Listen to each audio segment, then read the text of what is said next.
Hello everyone, it's Jamal Thomas. Welcome to the Progressive Soapbox. Good, there we are. Alright, so I look back and I was like, my sound looked okay, and then I'm seeing my levels are just flatten out. So this should be fine. So let's start again. Let's start this video one more time. I don't know how much of the last video was heard, if any of the last video was heard, because it seems like the sound feed dropped. But, so let's start from scratch. Alexandria Ocasio-Cortez has an interview. And it's an interview on PBS. What you would have heard, if you would have heard me saying something in the last video, was her position seemed to quote-unquote evolved, if going by it, I think Mint Press did the story on it. And by evolve, wobble. It wobbled. Alexandria, I don't know if you would ever see this video. And if you see this video, I would say that there's a lot of people out there who look at this and say, don't let them down. Don't drop the ball in this. Meaning, you get in office for the most part being you. Don't change when you get into office. I understand there are going to be certain things that you would need to moderate to some degree, but there are going to be certain issues where you are right on. And from a moral standpoint, people would have issue with wobbling, stepping back, changing, evolving, turning it to something else altogether in pursuit of, you can say, or acquiescence to the Democratic Party establishment and the dogma that's associated with the perspective. This very specific point has to do with Israel and Palestine. This Israeli aggression on the Palestinians, occupying land, taking land, holding them in an open-air ghetto, in this kind of prison. It's refugees, stateless. They're living facilities. It's falling apart. Ocasio is asked a particular question on this by a right-winger. And the problem with this is her position was pretty clear prior. Meaning when she put that tweet out, she put out a tweet saying, you know, this was a massacre. And people start to focus and pay attention to the tweet. At the moment that eyes started to be bared upon that particular tweet, she started to shrivel. Smaller presence, low energy, fumbling of words. This articulate 28-year-old all of a sudden became a 28-year-old who just couldn't remember her lines when asked questions about Israel and Palestine from somebody with a critical disposition. I don't like that. I don't like that at all. And you can understand the disposition this puts me in. As somebody who essentially has pushed for Ocasio, because I think it's an awesome idea that somebody who's a socialist breaks the consciousness of the American public to get across this idea that it's not a bad or horrible thing. I don't like the wobbling. I like people who hold their shit. Again, I'm not necessarily in this camp where I need purity. No, I would imagine there's a lot of things that her and I would disagree with. But on this, her perspective was clear prior. And it started to wobble after, which is my issue with this. And I suspect is the issue that a lot of people are taking with this particular point. I also know she's being hit from both sides on this, so don't misunderstand me. But I would hope our volume is a little bit louder. Let's take a look at the video itself. Hopefully we're not, I hope I don't get a strike on this video, but fuck it, let's do it. Let's venture into the breach. By the way, one point on this. Let's be honest. Let's be very honest. Israel is an occupying force in somebody else's property. Even if you take the disposition that Israel should exist, certainly what has taken place from the standpoint of the massacres has been rather horrendous. Just in the last one, 2,000 people shot in the March of Return. 2,000 people shot. Over 100 murdered. Gassing of babies. I mean, some of the stuff is tremendous. In one case, a 15-year-old medic, this woman, Razan al-Najjar, shot an angel assisting someone at the border. I mean, at the gate, who was also shot and lay dying in the dirt, looking up at the sun one last time. The Israeli Defense Force, and almost a consciousness of guilt to some degree, tried to cover their tracks and cover the crime. Mind you, they had already committed a massacre, so it's not like, one versus the other 100 that you've already murdered. But in this particular one, for whatever reason, it's stuck in their craw. And they took this woman, they made some video, some phony video, and tried to say that she was a Hamas shield. This was found to be fabricated right off the bat. But I'm trying to make the point to you that, yes, this is a crime that has taken place in this particular part of the world. And the disposition that says this is a massacre is to some degree objective reality. How many people on the Israeli side got injured? I think it might have been one guy fell out of his Jeep or something, shot himself in the ass by accident. I don't even know if it's one. I'm giving the benefit of the doubt. I'm trying to make the point to you that there is a lopsided conflict here. And calling it a massacre is somewhat more accurate than not. Don't know what you're going to call it. And one other case to this, or another point I want to make to this. The United States has taken somewhat of a preposterous position here, at least from the standpoint of the rest of the world, because this is somewhat of a nonsensical position, even though it logically makes sense in a rational, shrewd, cynical way. We consider Israel our ally.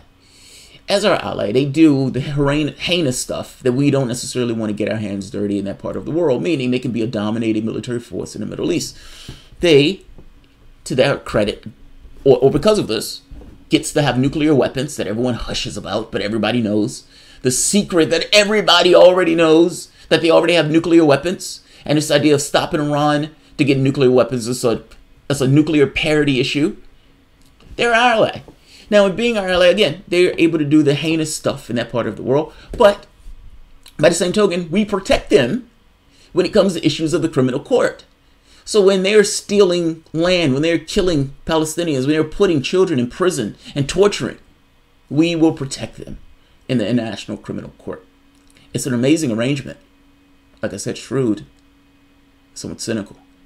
And yeah, there are consequences to the United States for that particular arrangement, seeing as there's blowback when people want to blow shit up in America in response to what's taking place with the Palestinians in that part of the world. And with a straight face, we go into negotiations. Like understand what's taking place here. Yes, we're going to protect them. We're going to give them billions and billions of dollars. We're going to have all those weapons and hardware and everything else. Even under Obama, when they were murdering Palestinians by the thousands, 80% of which were civilians, they were still getting weapons and munitions from the United States. Special relationship, indeed. For all this talk about Russia collusion, the collusion you want to talk about is Israel in response to Trump, not Russia. That being said, I'm trying to make the point that the United States takes a disposition almost uniformly, media and political class, from the standpoint of an ally.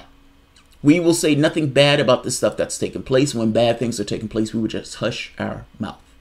And that has been the modus operandi of politics and media in this country. Now, pushing back against that, I understand it's not necessarily the easiest thing in the world to do.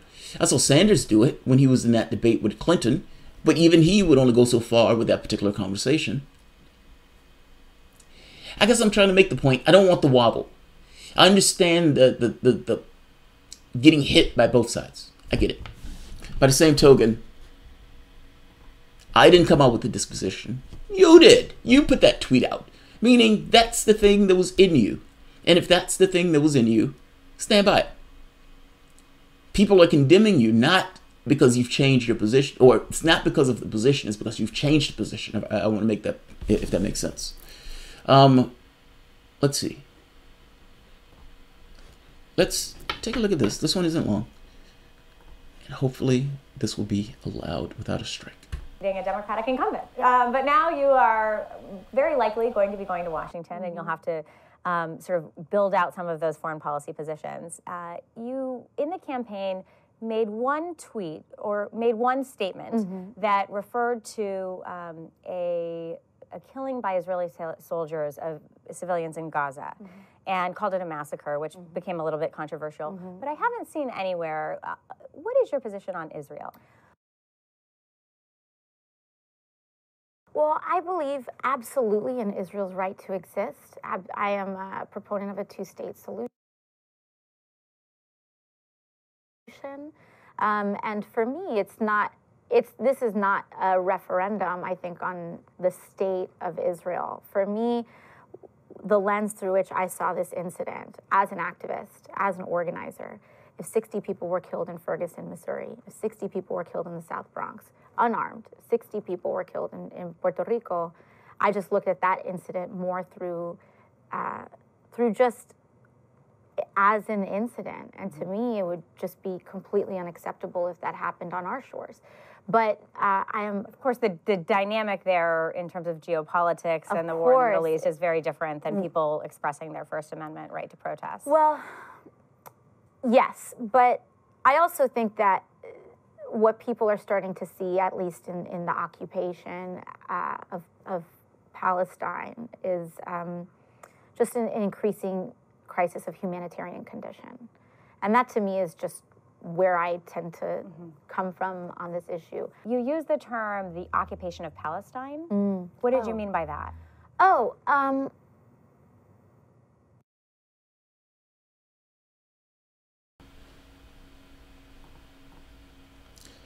didn't add that pause in. That was her. That was her. I'm... The occupation was the honest part. Now let's hear reciter lines. I think what I meant is like the settlements that are increasing in some of these areas and places where Palestinians are experiencing difficulty in access to their housing and homes. Do you think you can expand on that?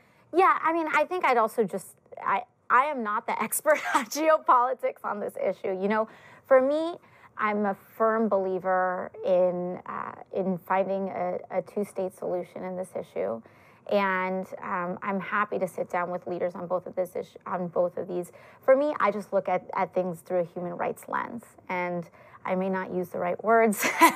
I know this is That's very honest. That's very honest, and you're going to. I mean, it's very honest, and when you get to Washington and you're an elected member of Congress, you'll have the opportunity to talk to people on all sides and visit Israel and visit the West Bank. Absolutely. And I think that's one of those things that's important too, is that, especially with the district that I represent, I come from the South Bronx, I come from a Puerto Rican background, and Middle Eastern politics is not exactly what's at my kitchen table every night. But I also recognize that this is an intensely important issue for people in my district, for Americans across the country. And I think what's at least important to communicate is that I'm willing to listen and that I'm willing to learn and evolve on this issue, like I think many Americans are.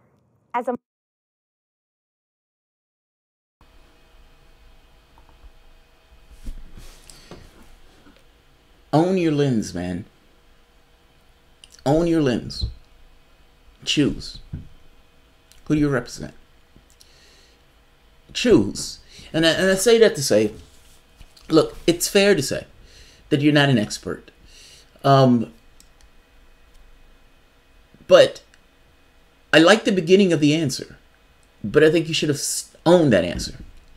What I mean by that is, she's not attacking you on this position. I understand you feel like you're attacked because there's this esoteric other. You believe this other is sitting in the room and that this other is essentially sitting on your shoulder waiting for you to fuck up your answer. That's true. There may be an esoteric other, but you don't know what that thing is in reality. You've just been elected as a socialist. Clearly, the public is looking for something else.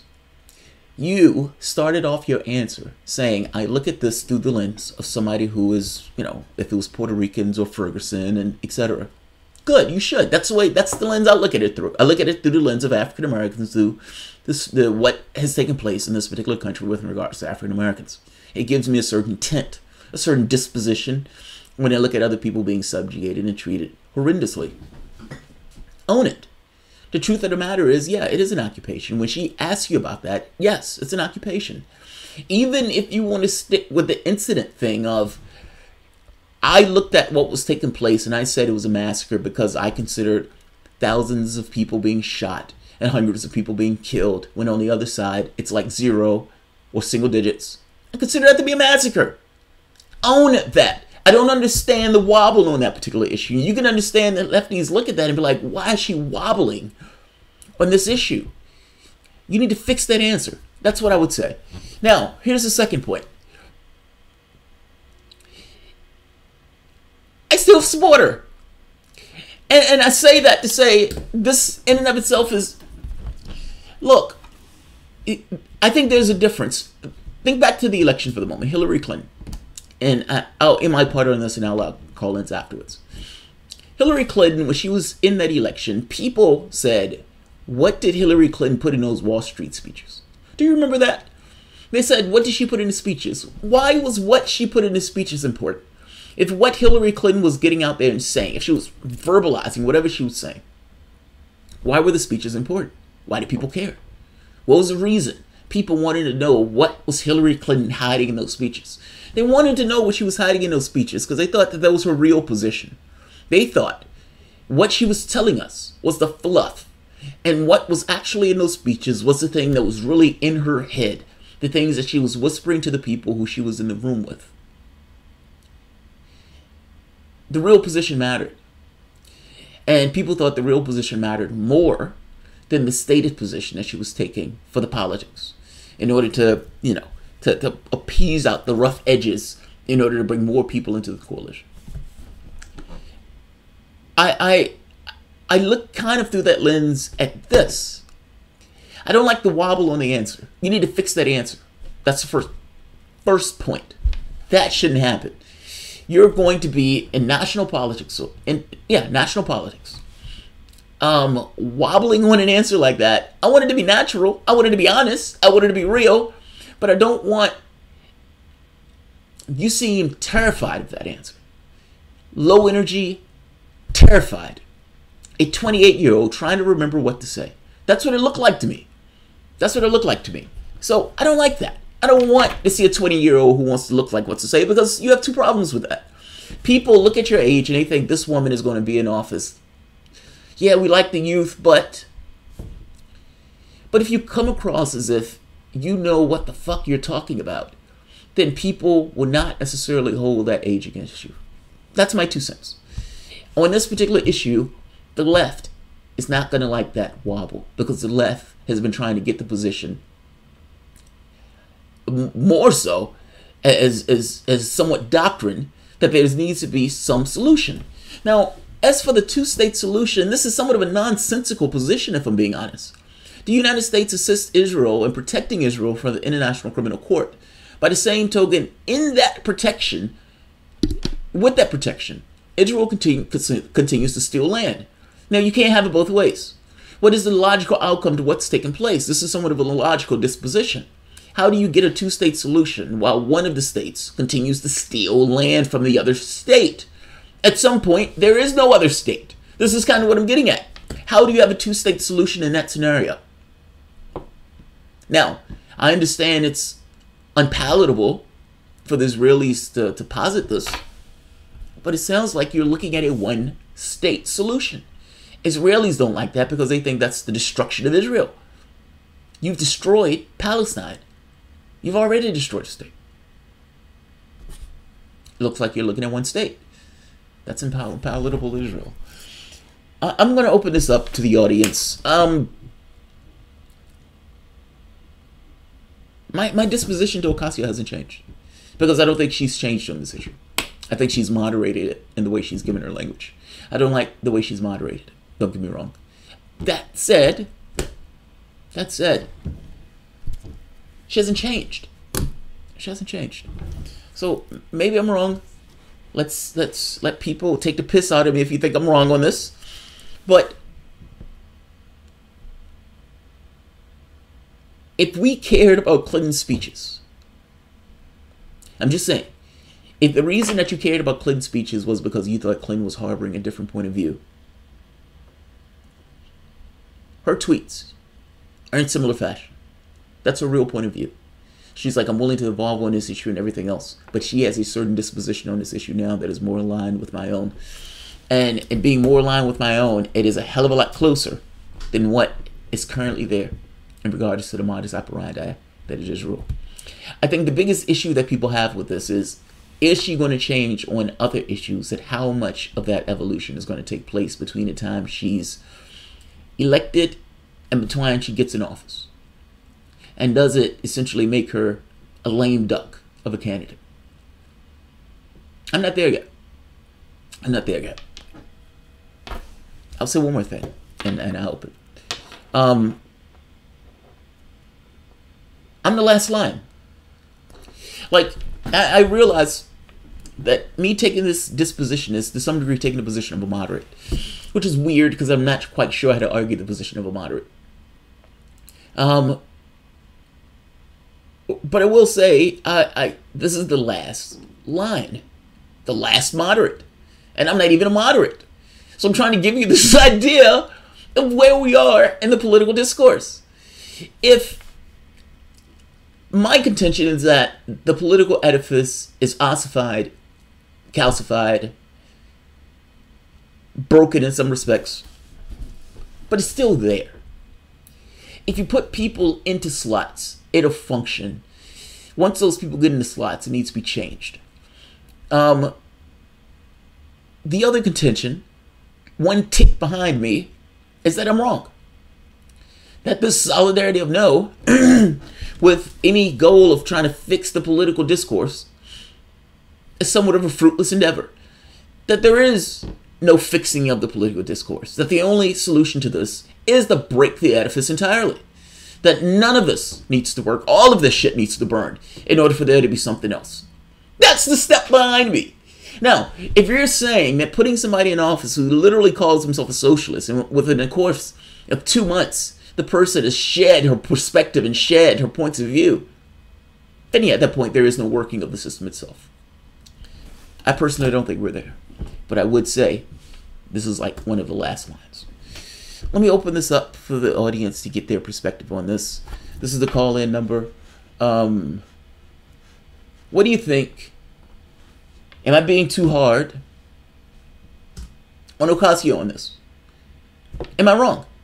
Am I being too easy with Ocasio on this? Let's see.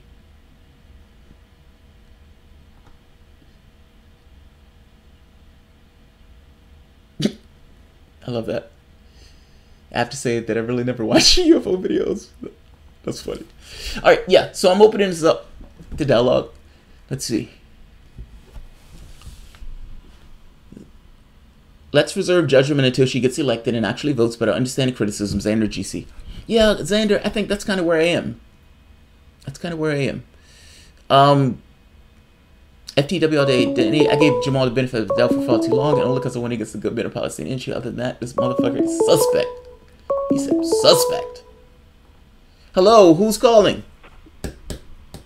Hello, Jamal. This is Tim Flobuck. What's going on, Tim Flobuck? How you doing? I'm doing all right. So, what do you think about the Alexandria Ocasio-Cortez thing? You know, go ahead. I think it's shameful. I think it's shameful. Absolutely, 100%.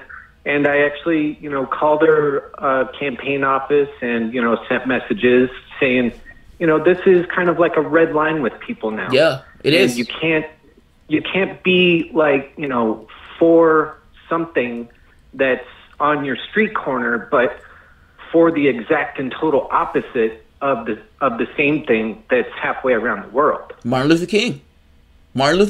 I mean, him coming out against the Vietnam War was under that logic. How can I sit here and allow, something that's taking place over there in a similar fashion that's taking place here and not be outraged about it in both places? Yeah, right. I agree. Right. I agree. And there was, I forget his name right off the top of my head, but the guy in Florida who was running against, he was doing the same thing. And, people were 100% behind him for the reason of taking out Debbie Wasserman Schultz. But I just couldn't do that because I knew he was, very pro-Israeli and very pro-occupation. Oh, God. Yeah. This answer, it bothers me, man. I heard this answer and I'm like, God, she fell apart under the light of day. Like literally. Yeah. And it's like, I understand. For me, I look at this and say, I like her disposition where she started the answer. This thing of, I look at this through the lens of the people who are being, hurt by the system itself. Good start. Right.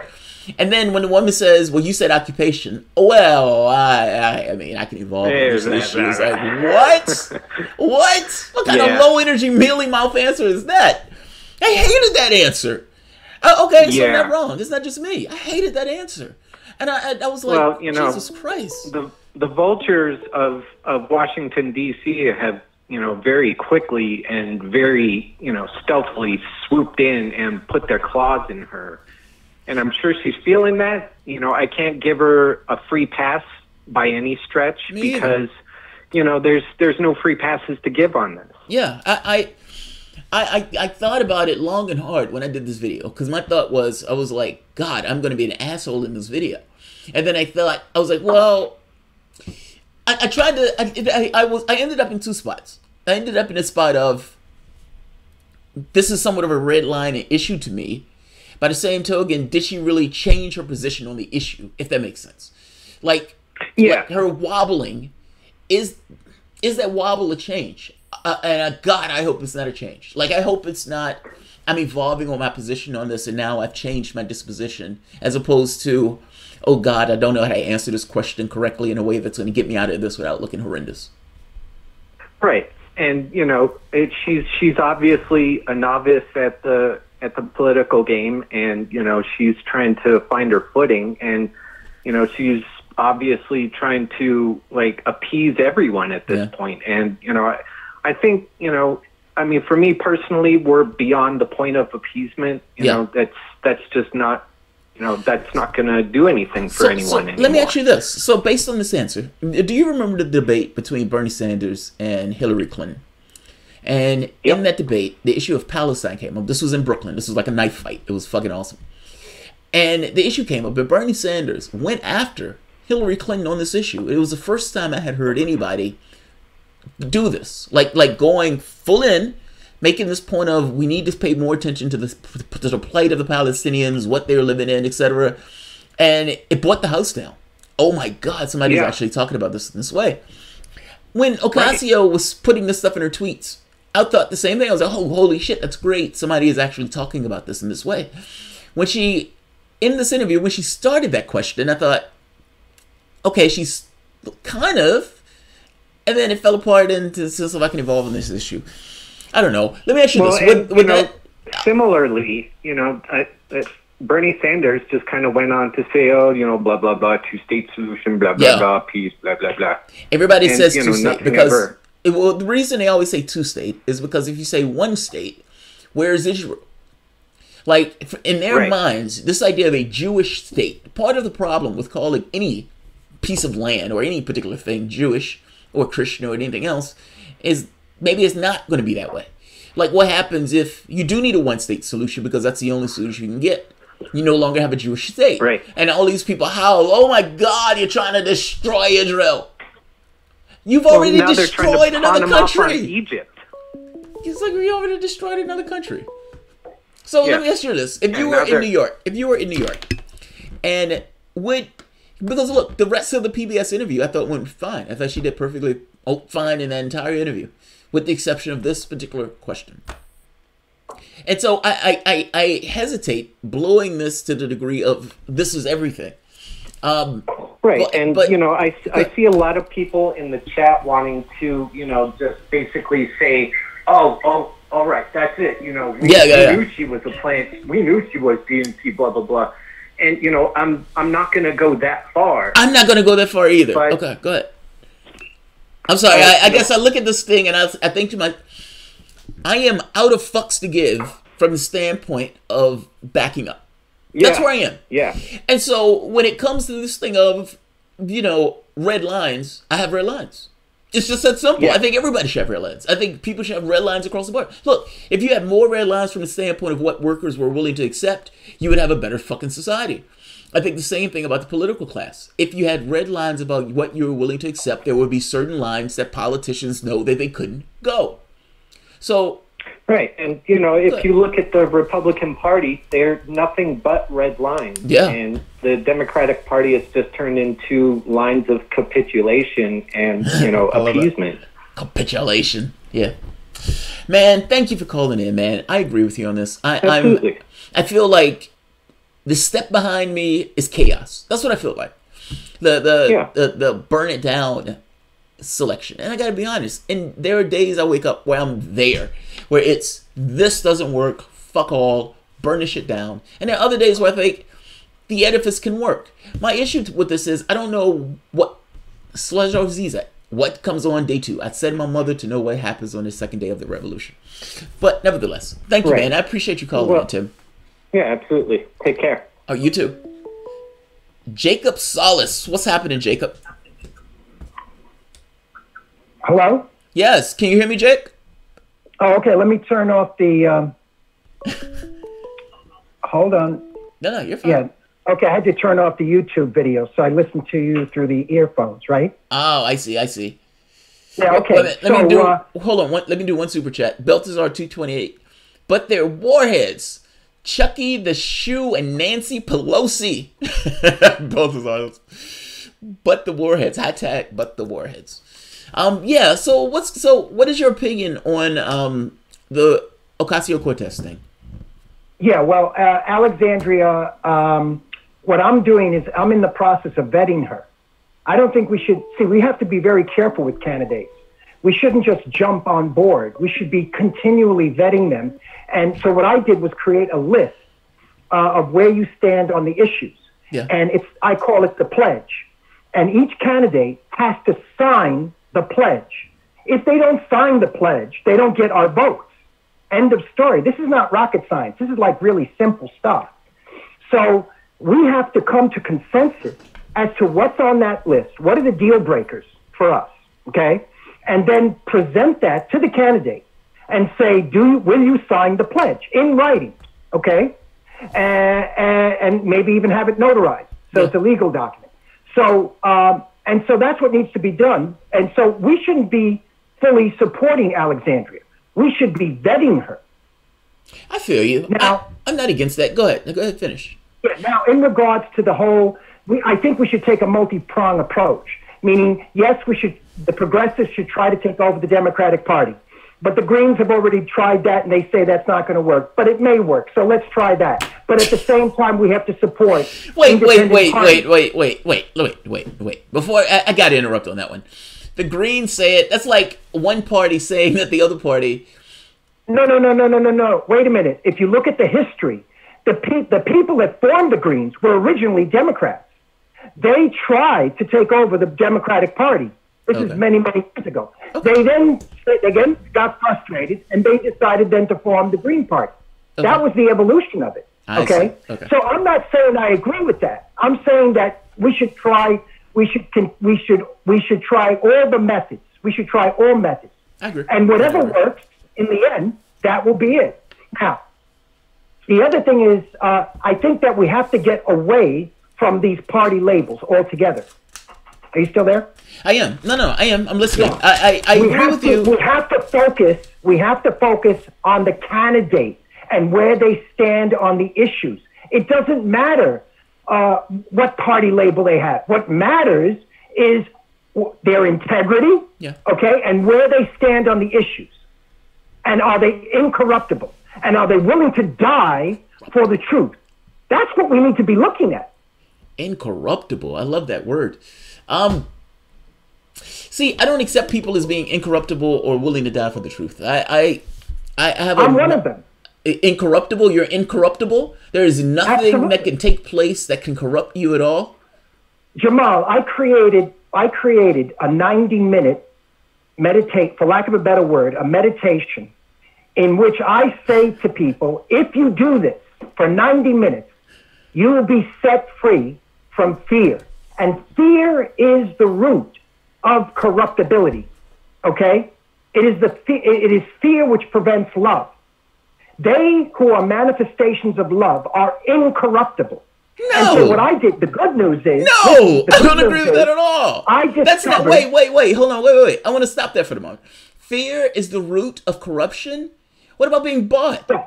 What about people being bought? You think people... Yeah, so, wait. So somebody giving somebody... Let's say, I'm going to give you a Benz if you do X. That has nothing to do with fear. That has everything to do with the person liking having more needs or more access to things. Let me explain what I mean by the word fear. Okay. Because there's different uses of that word. The way I'm using the word fear is the escape or the running away from what is, the isness. Okay. Therefore, fear is inattention. Fear is anything that takes you away from paying attention. So attention fear, to what? So, for example, wait. So attention to what? An animal. What? Attention Pay to what? Attention to what is actually taking place, the actuality. Yeah, but what is actually taking place?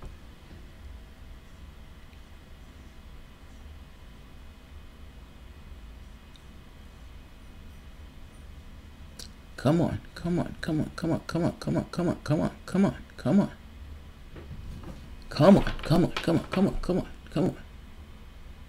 Jacob, are you still there? All right. This looks like it's back up. Let me see if I can get Jacob back on the line. Jacob, call back. Let's see. In fact, Jacob, I'm going to try to call you.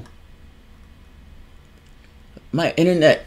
I don't know what takes place with that. It seems like it goes through these periodic flips where it drops and then comes back up. And then it's okay for the next 6 hours. Not quite sure what causes it. It seems like we're back up. Let's see if I can get Jacob. Jacob, call me back. Jacob.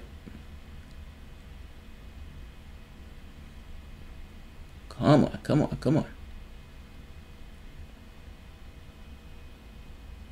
on. Nah, there we are.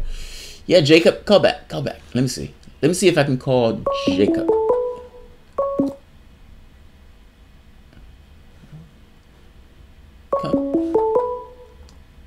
Hello, who's calling? Oh, this is Danny Knapp. What's happening, Danny Knapp? What's going on, man? Well, let's walk through this a little bit. Your claim is that Ocasio-Cortez has evolved to more align with the Democratic Party. Is that right? That is my claim. And that's not my claim. That's exactly what she just did there. Wait. Hold on. Just so we're clear. You would agree that her position has wobbled under scrutiny. What was her position before this happened? Well, let's take a look at her tweet. I was using the page itself, but let me pull up tweet herself. But go ahead, make your case. I want to hear your case. You called to pick a point with me. Pick your point. No, what I'm saying is, in order for you're claiming that she changed. So what was her position before? I'm saying she wobbled. What it is now? No. I'm saying she wobbled. Hold on. The title of your video says she evolved. So what you're claiming is that she's under pressure from the Democratic Party and she's changing to conform with them. So this was her position prior. Wait. This was her position prior. This is a massacre. I hope my peers have the moral courage to call it such. No state or entity is absolved from mass shootings of protesters. There is no justification. Palestinian people deserve human dignity as anyone else. Democrats can't be silent about this anymore. That's what she said. That's her tweet. Do you believe that's not her face that's sitting there?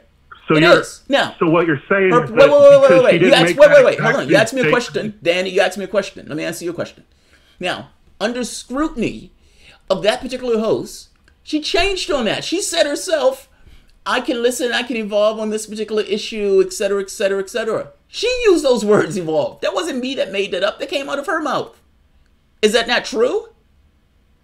So you're saying because she didn't answer the question exactly the same way that it's evolved? I think she answered the question honestly. I'm saying at one point she called it a massacre, and at one point she called it an occupation. And the moment that was brought to her attention, she wobbled tremendously on it, even breaking down saying, I'm not an expert on this issue.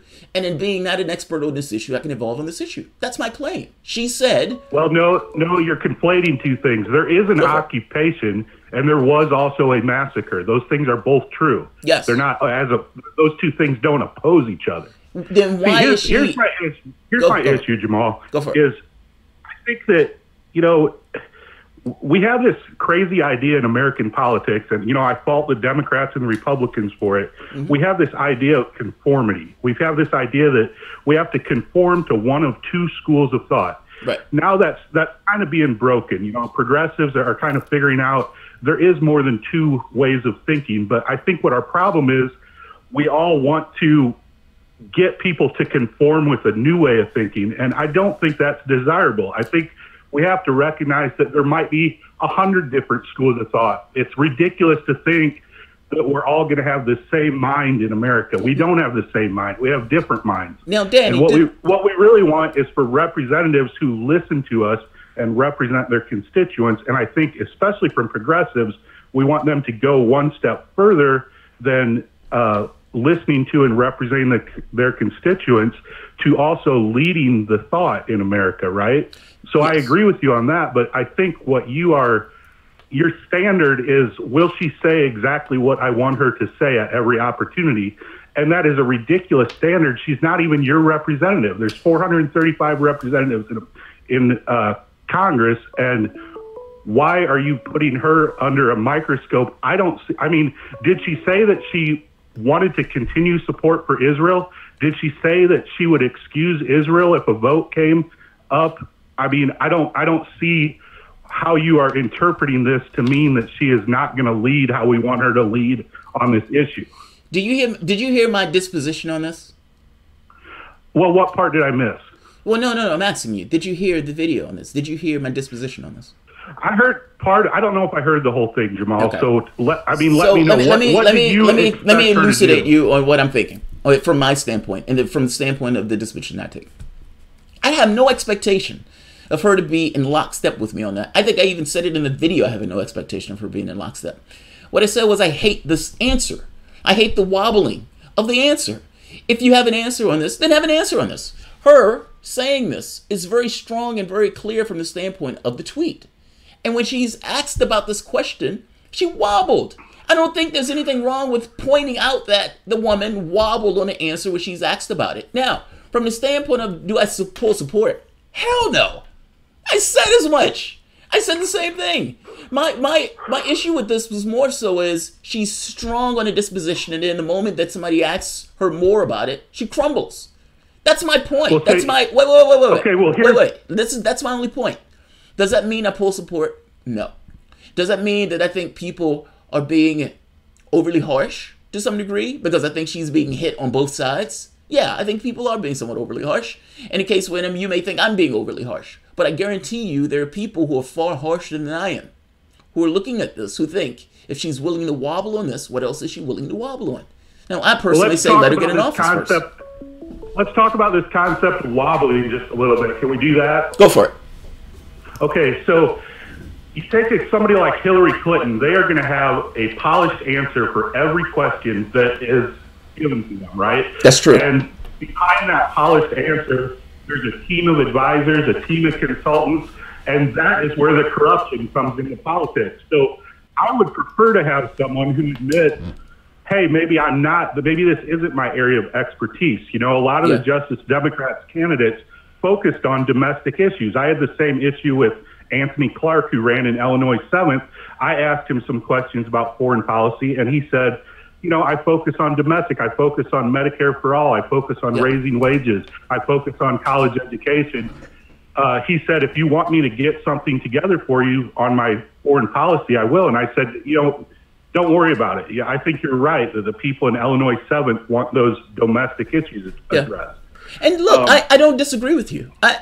Here's the thing, Danny. I don't think we're as far apart as I think it sounds. Because and I don't. I agree with you. She's not my representative. That's true. But if that's true, then why is she going to Kansas with Bernie Sanders to try to push for other people? Clearly, these people are more than just their individual icons in their specific areas. At that point, the media plucked her out. She's attractive. She presents her case under normal circumstances extremely well. She's become somewhat of a media icon on this. So I don't think it's fair to say that she's not my representative, so you can't say anything about it. That's the first point. The second point, I don't think we're that far apart. I haven't said I wanted to pull support. I just said I didn't like her answer. Now, and saying I didn't like her answer, I think her answer wobbled. Now, you could say that here's my issue with the video. Me doing this video, I thought, does it give a magnified representation of something? Whereas the entirety of the PBS interview was good. And if the entirety of the PBS video was good, but she wobbled on this particular point, I point this point out because this is to some degree a red line for a lot of people. So I get your point, Danny, but come on. Certainly, You don't see how people take issue with this at all. Like, let me say it this way. Let me say it two ways. And I know it's going to sound like I'm saying two different things, but I'm not.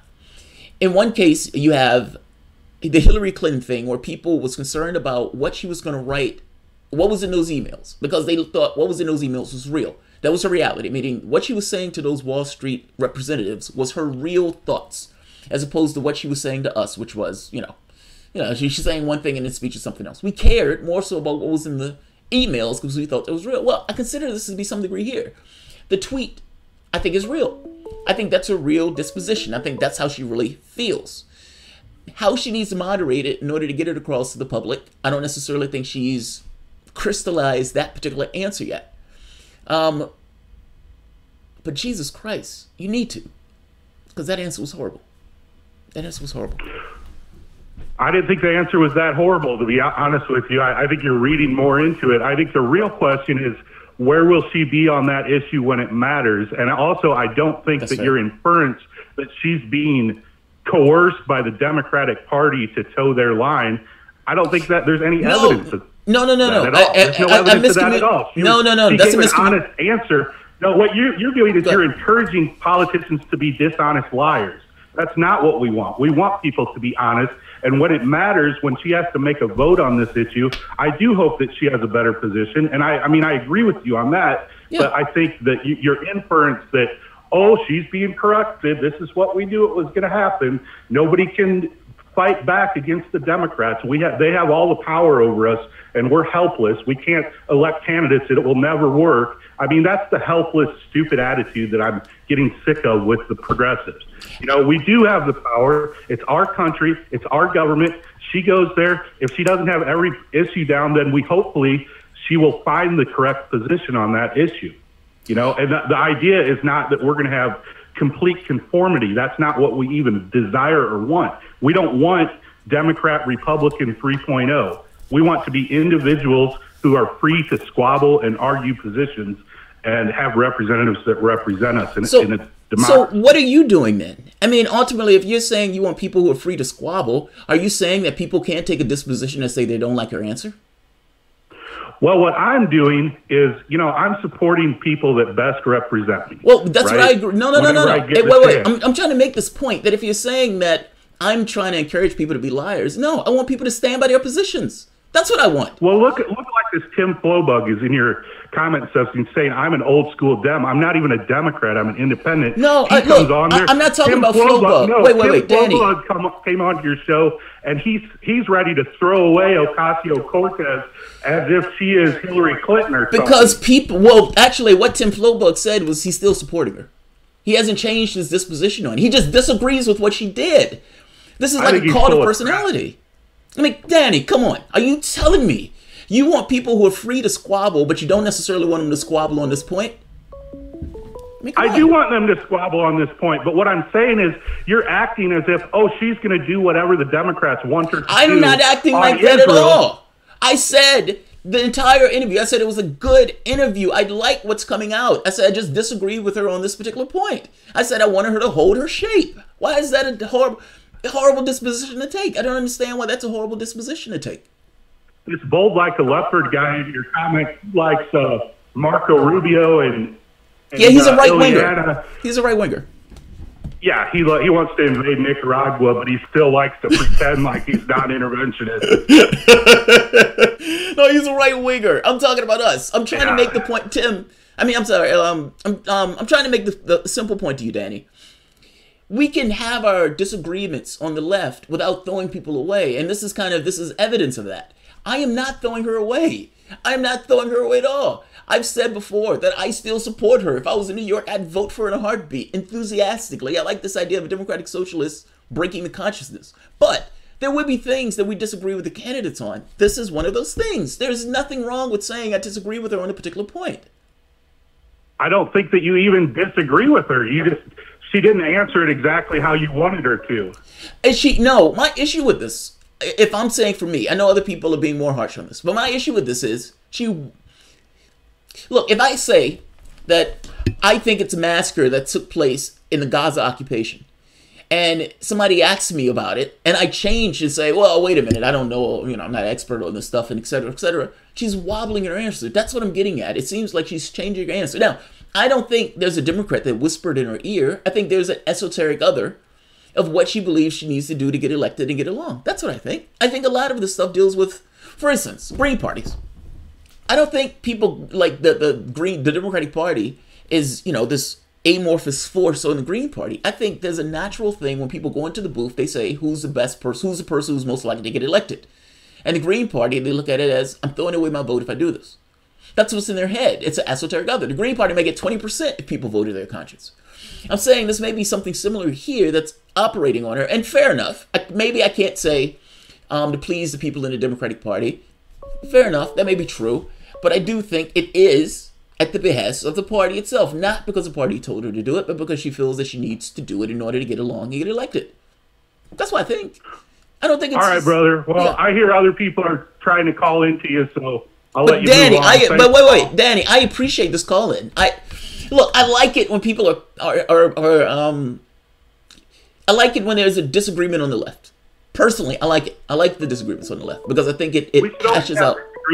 Here, let me end it with this. Here's a quote from, what the hell was this dude's name? Pierre Elliott Trudeau. This is Justin Trudeau's dad. This is what he said when he was Prime Minister of Canada. He said, uniformity is neither desirable nor possible in a country the size of Canada. Agreed. We should not even be able to agree upon the kind of Canadian to choose as a model, let alone persuade most people to emulate it. There are few policies potentially more disastrous for Canada than to tell all Canadians that they must be alike. There is no such thing as a model or ideal Canadian. What could be more absurd than the concept of an all-Canadian boy or girl? Okay? And he goes on, he says, we don't want uniformity. We don't want conformity. And that goes for the United States as well, right? Right. Well, I don't want uniformity per se.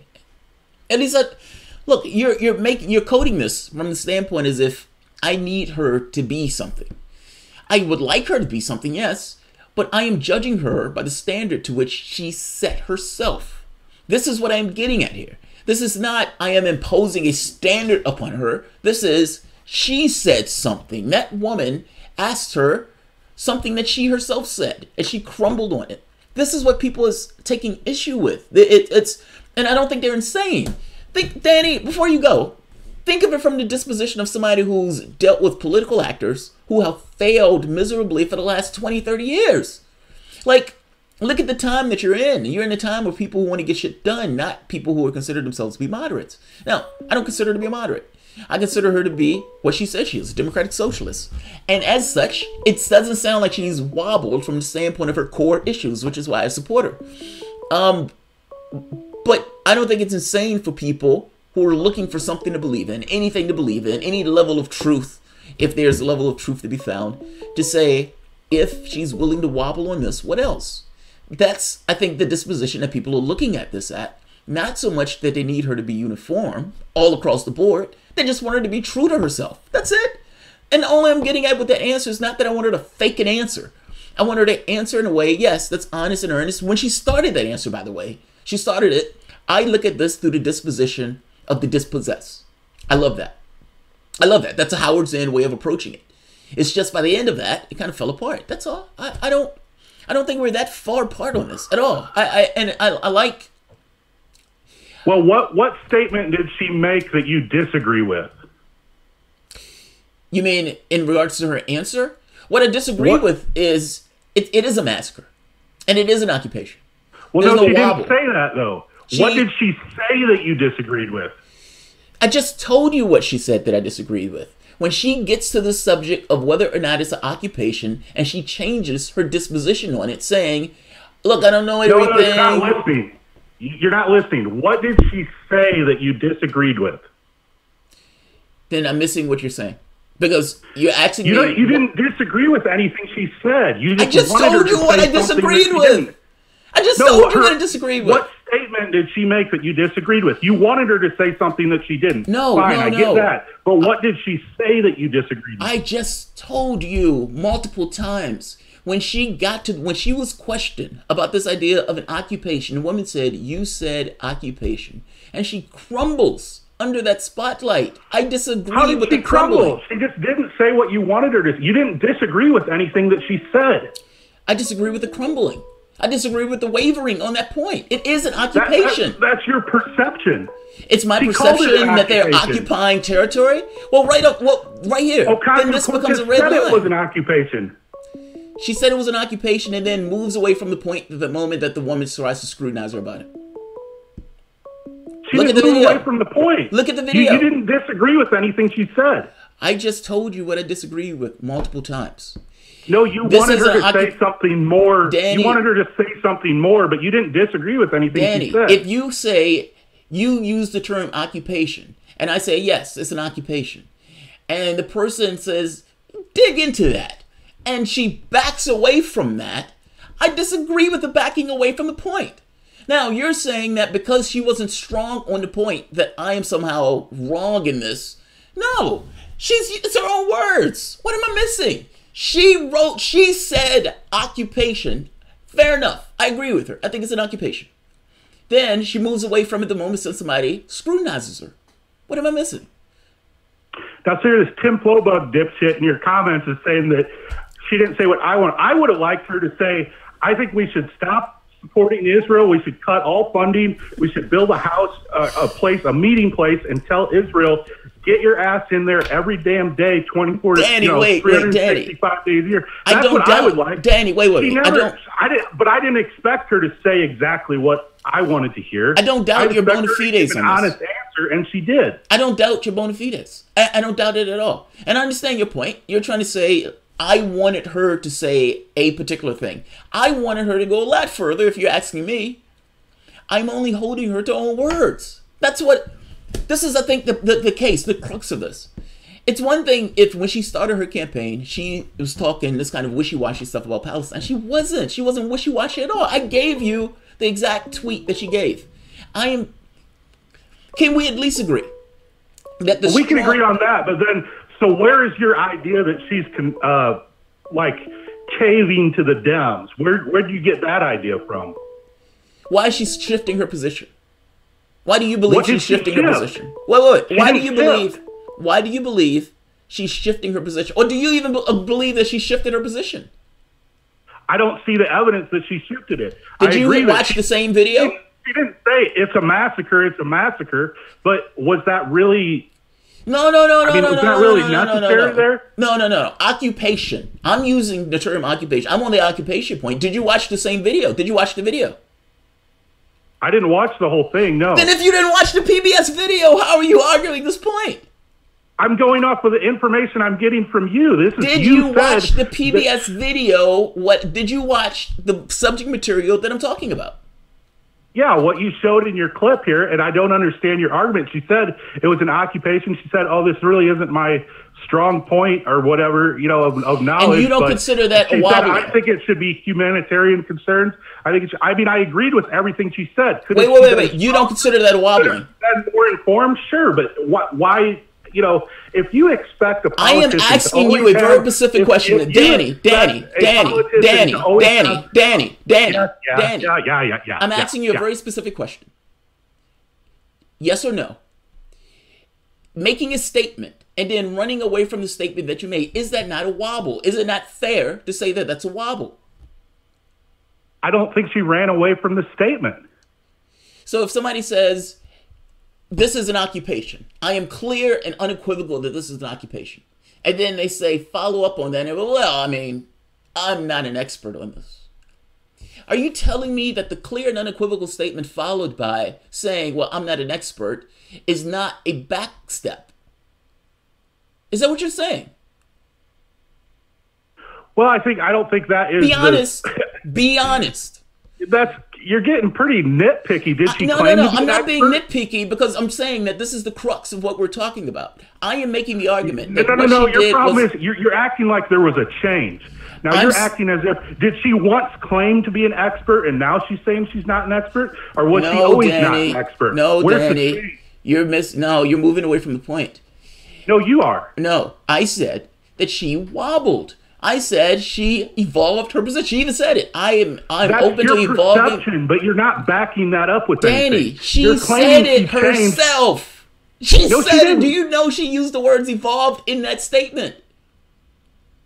Is that true or false? She's saying that I am capable of evolving as I get more information. That is a perfectly rational perspective. She didn't say that she had changed. Okay, Danny, we're just going to have to disagree. We're just going to have to disagree. No, we can agree, Jamal. We can agree that I'm right and you're wrong. It's easy. Yeah, okay. I severely disagree with you on this, but I understand where you're coming from. Look, and I don't have this belief that you're that you somehow believe that the settlements are great and all this other stuff. I think people on the right, on the left can have their arguments. I just disagree with this idea of taking the disposition that she can't be talked about, or she can't be, ridiculed, especially for stuff that is a clear step back. So, but I'm going to leave it at that. We both disagree. Fuck, that was another caller. Danny, I thank you very much for calling in, man. I appreciate this. Yeah, thanks, Jamal. Have a good one. All right. My wife is like, everybody's saying, hang up. Look, I'm okay with arguments, man. I'm okay with getting into the shit with people on this. And when I have those shows where I open up for calls, I'm spoiling for a fight. So, Jacob, I'm still waiting for Jacob to call back in. I wanted to get into the shit with Jacob. Jacob and I were... Jacob, call back in, Jacob. Call back in, man. I want you to call back in. Danny Knapp's got my blood boiling. That's awesome. That's awesome. Good job, Danny. I love it. I fucking love it. Oh, let's see. Trudy, fear of having a family murdered is corruption too. Jeez. Let's see. Hello, who's calling? It's Mike Leeper. Mike Leeper? Who is Mike Leeper? Yeah. Leeper. Leeper. Oh, okay. What's going on, Mike? I'm actually thank Ja on the super chat. You say you thanked me on super chat? Did you? No, I said I'm thank Ja on the chat. Oh, thank Ja. I love that name. Thank Ja. Yeah. So what's going on, man? What did you think about the Ocasio-Cortez thing? Am I being too hard on her? Am I being too easy on her? Some people said I'm being too easy. I know exactly what you're saying when she says when she says, yeah, I'm talking about the occupation, and then the interviewer says, well, can you elaborate that on the occupation? She says, well, I'm not an expert or anything. I'm not an expert. She is kind of backing away. She's backing away from that a little bit, and it kind of does look wobbly. I get that. Just so we're clear, because I want to see the tweet again, because I want people to see what we're talking about. Right. The tweet starts off. Where is it? Right here. This is the tweet. This is a massacre. I hope my peers have the moral courage to call it such. No state or entity is absolved from mass shootings of protesters. There is no justification. Palestinian people deserve basic human dignity as anyone else. Democrats can't be silent about this anymore. Now, that's clear. That's unequivocal. That's awesome. Right. There is no hedge in that comment. This is a massacre. This is an occupation. It's great. I love it. And then the interviewer asks her about it, and she starts off saying she's sheepish, low energy, but she answers the question. It's not horrible. I love the way she starts. I look at this through the lens of my class. Love it. And then she says, can you elaborate on occupation? I'm not saying I'm an expert on this. I'm not saying I'm an expert. It's like, those are two different postures. It's like she's saying, well, maybe it's an occupation, maybe it's not. I'm not an expert. I'm not an expert. I can evolve on this issue. I can evolve on this. Right. Again, this isn't... I accept Danny Knapp's point, because Danny Knapp's point is right. It shouldn't be blown out of proportion to the degree where it's like, I'm not supporting her because of this one specific issue. But Jesus fucking Christ. Why are you wobbling on something that is straightforward? Yes, this is an occupation. If you're so terrified of that, why even call yourself a socialist? Why even call yourself a socialist? Call yourself something else. Why? I mean, I'm making this point that if you're willing to take this label and say, I'm going to break the American consciousness by calling myself a socialist and going out and wearing that label, But on this one, I'm going to be sheepish and timid. And when somebody asks me about it, I'm going to fall apart in the light of day. Jesus fucking Christ. This just needs to be a better answer. That's all. I'm not saying I want her to make up an answer. I'm not saying I want her to pull it out of her ass. I just want that to be a better answer that gets across this idea of, yes, it is an occupation. And you can moderate that however you want to moderate it. And an illegal occupation. Yes. I mean, based on international law, yeah. If there's such thing as international law, yes. Yes. Yeah. So, and I think if she gets more involved with what's going on with the Palestinians over there and their plight and what they have to endure every single day, I think I'm hoping that she comes back and says, look, I don't want the people of the United States thinking that I'm wavering on. I hope she comes out and addresses this. I just hope she holds her shape. That's all. Right. It's not. Look, Danny is not completely wrong on this. This is why I kind of love the conversation with Danny, because I don't think he's not completely. I don't think he's completely wrong. I guess her answer didn't necessarily throw Palestinians under the bus, which, believe it or not, is a step forward. Like the Bernie Sanders answer back during the Bronx debate when they were having it back and forth. And Sanders took a strong position on we need to pay attention to the suffering of the Palestinians. That's a first. Now, it wasn't so much that Sanders went so far as to call it an occupation. He didn't go so far as to say that it was open air ghetto, but at the very least, he moved the ball forward. I'm all for moving the ball forward when I think there's real change in moving it forward.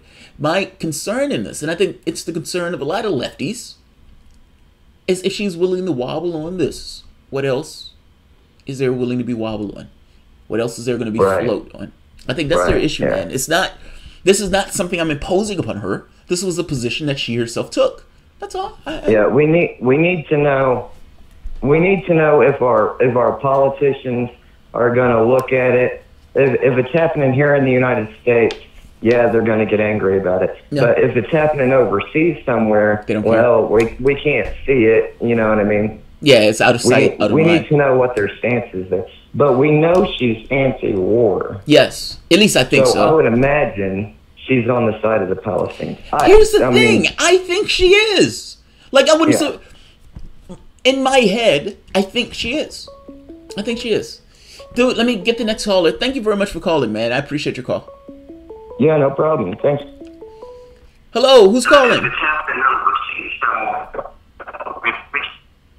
Hello. Okay, that was brief. Jacob, if you're still there, man, I want you to call back. We haven't finished our talk.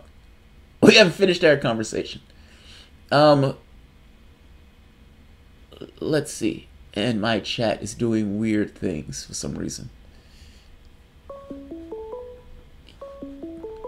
Damn it, I can't see my chat. Alright. So... Sebastian, what's happening, Sebastian? That's Vidania. Jamal was not Danny. It was Russian agent Boris. He was working with Natasha Fatal in order to help the presidential primary of Moose and Squirrel. No, but on a more serious note, you got to be careful doing that, man. You got to be careful doing that. You have it's like you're gonna be like, this guy's a Russian agent, and they're gonna play this clip, and it's gonna be you talking about helping Natasha. Yeah, it all breaks apart once you do the Rocky and Bullwinkle thing. But anyway, sort of bottom line, like every single progressive candidate's gonna have stumbling points, and the question is, where are they and what are they involved with? And what are they really thinking? Like the what are they really thinking? I think. Look, I think the key point here is what is in her head, and I think what people are trying to try to understand is, and this is not their fault. I mean, they're responding to natural pressures. I mean, ultimately, you had a Democratic Party who's lied for God knows how long, and in lying for God knows how long, now you have the situation where the candidates are held under a heavy scrutiny by the left. Now, you can say it's unfair to some degree the scrutiny that they're getting because they're getting nitpicked. Maybe, but that nitpicking is trying to understand what's in their heads and if there's any clues to what's going on in their heads, because for the last 20, 30 years, what people have said is not necessarily lined up to the reality that they enacted on the population. So she's being nitpicked, and those are the reasons she's being nitpicked. But do you think it's unfair? Do you think it's unfair, or do you think people are making too much of this? Or are you thinking they're not making enough of it? Which one, where do you come down on this? Well, I think ultimately it's a question of how does that candidate respond eventually to your nitpicking, to your pressuring. Like if that candidate, in the case of, let's look back at Ro Khanna, when the public went, holy shit, what are you doing? He went, oh shit, I'm actually going to try to fix it as best I can. It's a question of if people get up on her and say, what the hell? You don't go to like a candidate who goes, yeah, Darfur is a massacre.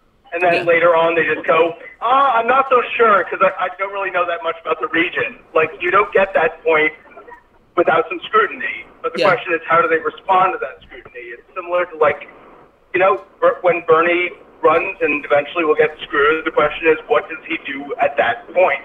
And that really defines who they are fundamentally. So yeah, you can totally be harsh on them, but you also have to accept that they respond well to that criticism, or they may respond poorly. And you'll have to deal with those situations as they play out. And, you know, they're going to, my thinking is she's already getting hit with this. This video is Fox News. Now, Fox News is hitting her for the opposite reason. The complete opposite reason. Now, the question becomes, like you said, there's going to be pressure. What pressure does she respond to? Does she respond to pressure on the left, to the right, or somewhere in between? I don't think there's anything wrong with saying I'm focused on the humanitarian issue in Gaza. That, to some degree, is a moderate position, I would think. Her calling it a massacre, well, you have 2,000 people shot, over 100 people killed. I think you make the argument. I want her to make the argument. I don't fucking like moderates. I'm sorry. I like people who know who they are. And so it's this thing where it's like they're digging into her on this question, and she's like being soft on her answer. All right, Sebastian, let me get to Jacob, because Jacob has been calling back for like an hour. But thank you, dude, for calling in. I appreciate it.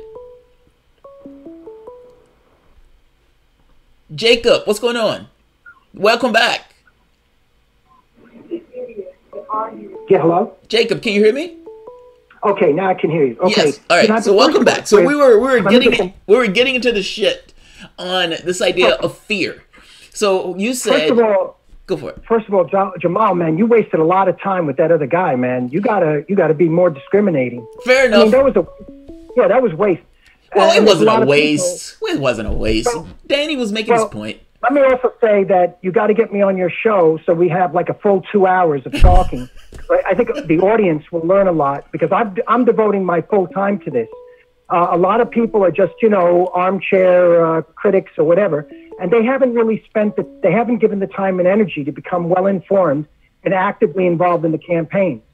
Fair enough. The other thing I want to say is you have to spend more time interviewing candidates on your show and teaching people how they can register to vote, how they can recruit other people, their family, their friends, to get involved. We need to focus. We have to do two things, right? One is become well-informed. That's one thing that you're doing, right? Mentoring others, getting information out there. That's good. But it can't stop there. That's only half the work. We have to get involved in the campaigns to get the most loving and the most wise people into office. Now, right there. So now, go ahead. Where did we leave off last Well, week? that's why I wanted to get in. So you said you're incorruptible. I think that's the term you used, and I love that term. That term is epic to me. It's so epic. I love these words. Freedom, justice, equality. I love these words. They have, it sets something off in my head. Love, incorruptible, love, empathy. Joy, creativity, truth. In this case, incorruptibility. Compassion, kindness, goodness. Right. In this case, incorruptibility. You said you are incorruptible. And I dug into that. And you said, well, this has to do with fear. Now explain what you mean. You said fear. I'm using the word fear. Okay, just listen carefully. I'm using the word fear. Look, if a tiger is coming to eat you, right, and you run away, that's one use of the word fear. Right. Right? But that's not the way I'm using it. I'm using the word fear to mean the running away from what is, which is inattention. So fear is inattention. It's the lack of attention. That's how I'm using the word fear. Okay. Meaning it's the lack of perception of what is. the actuality, the fact, that which is actually taking place, which is meaning, so that can only take place when there's no perceiver. So we're talking about a pure perception of what is, which is constantly changing, as you pointed out. But there is no such thing as a pure perception what is. But I'm saying that I discovered, right, and I'm not saying I'm the only one to have discovered this, but I'm saying that the brain is capable of pure perception, and that this can take place, this capacity, if you will, to use the word capacity, this capacity is a natural capacity of the brain, but that we, through thousands and thousands of years of conditioning, have this capacity is dormant.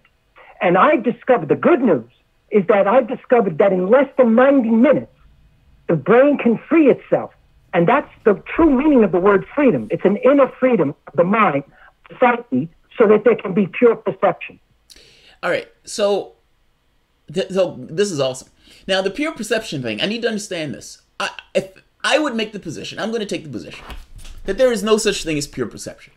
That pure perception, meaning this idea of perceiving the world as is, there is no world as is. Ultimately, you have all of these different points of views that float about, that try to come to some idea. Jamal, are you a man? Wait, Jamal, are you a man or a woman? I am a man. Do you have one nose or two noses? But you understand this idea of being a man or a woman is just something that people are applying. You just said there's no such thing as pure perception. Fair enough. Fair enough. So what I'm saying is, I don't know where you are. I live in New York City. Is that a fact or a belief? Well, New York is just... I'm calling you using a computer. Is that a fact or a belief? Okay, fair enough. So what I'm trying to say is there is such a thing as pure perception. Okay, I will give you this. There are real things. There are real things. I'll give you that. Meaning a house is a real thing. A person is a real thing. I'll give you that. If that's what you mean by pure perception in the limited view to which you're using it, yes. What I mean is, for example, there's a tree. Yes. The tree is the truth. But when I'm programmed, when I'm conditioned, my mind perceives the tree according to the conditioning. Therefore, I do not see the tree. Therefore, it's not a pure perception because there's a perceiver. There's an observer. Okay? So what I'm saying is that the brain is capable of freeing itself from the I, the me, the self, the observer, the experiencer. And therefore, there is pure experiencing. I don't know what that means. I guess I'm stuck in this thing. I'm not knowing what it means. So let me ask you this. So Jamal, I didn't call you though to discuss. I call it Jacob's Ladder, by the way. This meditation. No, wait, but you've piqued my interest. Wait. You've piqued my interest. This is one of those things where I get into sometimes. So you've piqued my interest. So I want to dig into this because you've piqued my interest. You would agree that the perception of a tree is different from the standpoint of an ant or person or bear. That all of those people are perceiving that tree as being a different thing, but all of those are equal. Is that fair?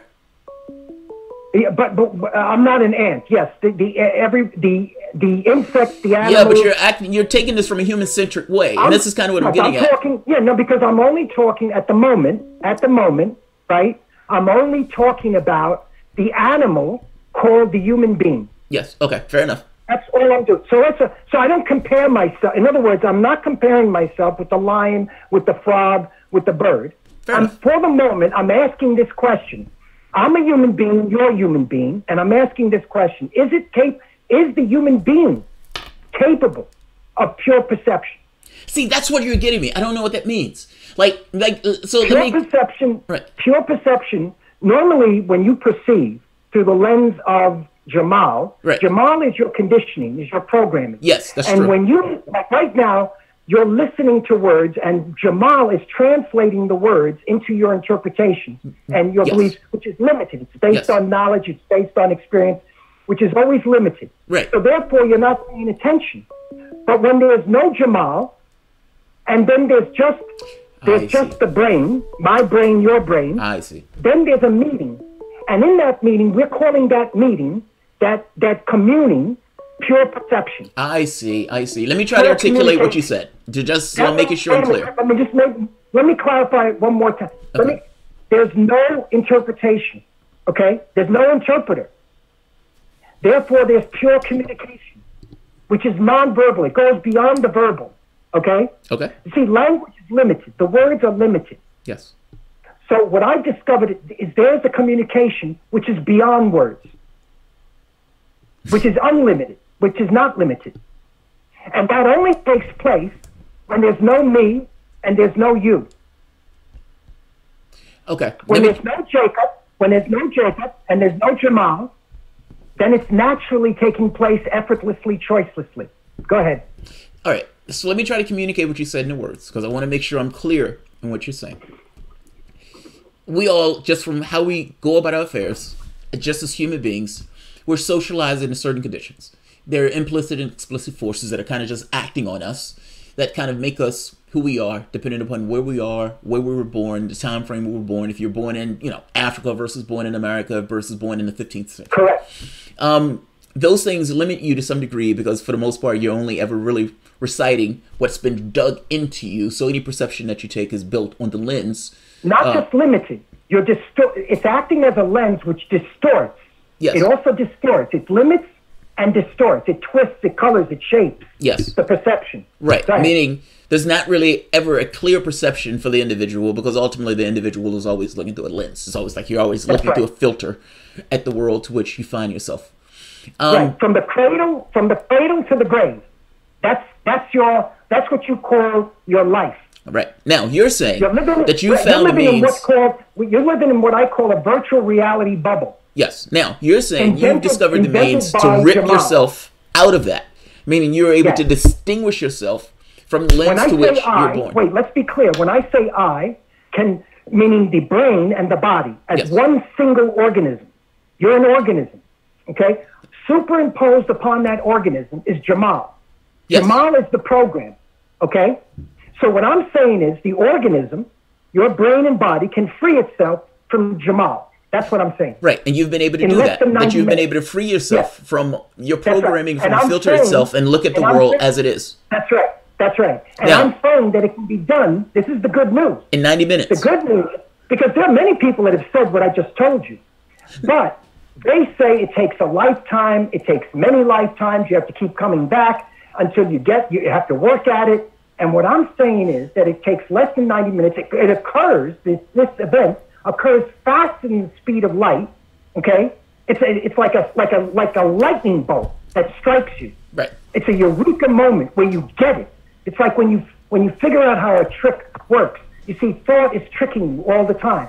And it's that moment when you see through the trick and you can no longer be tricked again. Now, let me say this. I agree with you that we all look through this stuff through a lens. I've made this argument myself. The exact argument that you've made about human beings looking at these things through the lens is the argument that I've made on multiple occasions. Now, the only difference is I guess my difference is I don't have this thing where you can never look at the world as is. That's just my thought. Now, you're saying that's not true. You've looked at the world as is. What do you bring back from the world as is? Explain to us, what does the world look like once the filter is off? The world you're looking at today, the world as it is, with its divisions, its conflict, its violence, its brutality, it's the escape to pleasure, all of that is because because at birth, you inherited this conditioning, this programming, the brain, which is not your brain. It doesn't belong to you. It's the human brain, which has evolved for thousands and thousands of years. That brain has inherited this accumulation of memory, the memory which, and then from that memory, you form an identity. And that identity has created a division. And it's out of that sense of division from others that all the travail of mankind is coming from that. The world as you see it today is coming from the illusion that we are divided, that we are separate, that we are divided. Right. And that is an illusion. And it's because of that illusion that you're not in communion with anything. Therefore, you see nothing. You don't see the bird, the tree, the cloud. You never eat broccoli. You don't know what it tastes like. You never tasted coffee. You don't know anything. You don't know your wife, your mother, your child, nothing. You only know your projection of them, which is you. Yes, that's true. Your image of another is coming from the image you made of yourself. That's which true. is coming from the program. So therefore, you are in love, if you will, with yourself. When you say I love another, what you really mean is I love my perception of them, which is me. Yes. No, that's true. I agree. But that doesn't really tell me what the world looks like outside of. No, you're not because my contention is that you can't do for my image of my wife is only ever going to be my image of my wife. I have no idea what my wife is. I have no idea what works on the internal workings of my wife or my mom or anybody else. I don't even know that anybody exists outside of myself. You're ahead of the game. You're ahead of the game. You're ahead of No. What I'm getting at is I'm not even aware of that. What I'm getting at is I acknowledge that it is impossible for me to know that gap is always going to exist. Jamal, be open. Don't say it's impossible. Say I don't know. Say it doesn't seem possible, right? You can say it doesn't seem possible. I mean, all my life, all the lives of other people that I've known, right, are caught up in this, right? And no one has seemed to be able to get out of it, right? Yes. But be open, meaning somebody comes along. Let's say you and me are walking along and we meet somebody and he says, guess what? The brain is capable of deprogramming itself and freeing itself. This is the true meaning of the word freedom. How can we dare speak of freedom without the inner freedom? The inner freedom is what will produce the outer freedom in the society. The wild part about this is I agree with pretty much everything you said, with the exception of the distinction between the ability of the individual to be able to observe beyond themselves. It just seems self-serving to some degree, if I'm being honest. It's like, Jamal, if I give you an example, if I say I have a perspective that has become somewhat unimpeachable when I can see the world in a particular way. Well, that sounds pretty awesome for me to say that. Jamal, let's say, look, put me aside. Yeah. Forget me, right? Go to Jacob's Ladder on Facebook. I created the whole thing there, right? And do it. And then find out for yourself directly. All right, Jacob. I set it up so that you don't need me. You don't need anybody. You have to stand alone anyway. You have to do it by yourself. There's no one that can tell you. You have to walk through the portal yourself. No one can help you, right? All I've done is I've set it up so that it's kind of like if I said to you, Jamal, I saw this beautiful flower on the other side of the mountain. Right. Here's the address. Here's the directions. Just go there. Don't believe me. Go there and find out for yourself. I am one of those people, probably more so than maybe anybody else you would come across, that have tried all sorts of oddities and weirdness and strange and open to pretty much anything to see whether or not it works or not. 99.9% is garbage, Jamal. I've gone through it all. I started when I was 18 years old. Yeah, most of it's I went through everything. All right, Jacob, so I'm going to end this. Sebastian is on the other line. He was nice enough to call back. So, Jacob, thank you very much, man. I appreciate your call. But wait, before you hang up, Jamal, we're friends on Facebook under Jacob Sabat. So just look me up. Look up the page. Okay. Okay. All right, dude. Bye. Thanks, man. All right, that was damn interesting. At least I thought it was damn interesting. I agree with most of that. It's the whether or not you can separate yourself from your perceptions. I don't necessarily know if you can do that. But Jacob has seemed to found a way. Hello, who's calling? Hello, this is Nicholas from Vietnam. Nicholas from Vietnam? Are you serious? I am 100% serious. I've been actually in your chat room for a while, and as much as Ocasio-Cortez is amazing and interesting, and this whole thing is amazing and interesting, there's something way more important happening. Go for it. About 10-ish hours ago, the Tiger forces of Syria pushed towards the Golan Heights, and there's a video of the Tiger forces troops claiming that the ISIS troops that were there were pushed western towards the Israeli border, claiming that the Israeli border essentially let them in. What? This is huge pretext. Huge pretext. Tiger forces even if it's completely untrue. I'm sorry? No. I'm looking it up now. Go ahead. I'm sorry. Explain it. Explain your case. I'm looking it up. I posted a tiny link. I'm going to post it again just now. repeated myself a million times in your chat room. But this is far beyond anything that anyone's talking about as far as Ocasio-Cortez goes. Who cares? I mean, it's important that she has the correct stances and all of that, but like, you know, liberal being liberal, cool, I'm cool with it, be right, whatever, she can evolve again. But this is way more dire. Yeah, I'm looking it up now. Go ahead, explain what took place. I'm not in on this. I didn't see this prior to this video. Okay, so Iran and Syria have been trading blows with Israel over the last week. Right. While everyone's watching the World Cup, everyone's not paying attention. This whole Trump thing in Helsinki, the Trump thing with NATO, all of it, none of it makes any sense. The whole time, Israel and Syria have been coming to blows. This is blowing up over there. And it's, yeah, exactly. They're approaching the Golan. But the biggest thing that's coming from this is they're literally claiming to have pushed the Israeli troops, or the ISIS troops, towards the Israeli border. And if that's true, or even untrue, it gives a ton of pretext for Iran to push into the Golan Heights for Bashar al-Assad. And this meeting that just happened with Putin was stating that Israel needs to respect the 1974 borders. Mm-hmm. That according to the UN, they need to give the Golan back to Syria. Yes.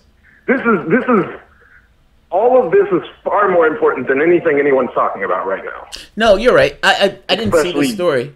Now, here's the thing, though. You know, there's communications where Israel is coming out saying that ISIS is the good guy in this in a weird way, or they're supporting because ultimately they want Bashar al-Assad's government to implode.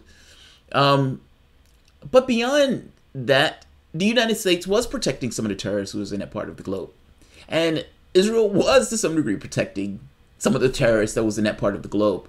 I mean, I would say look back at the communications with some of the Israeli generals in this particular thing. They've expressed support for ISIS and for some of the terrorists.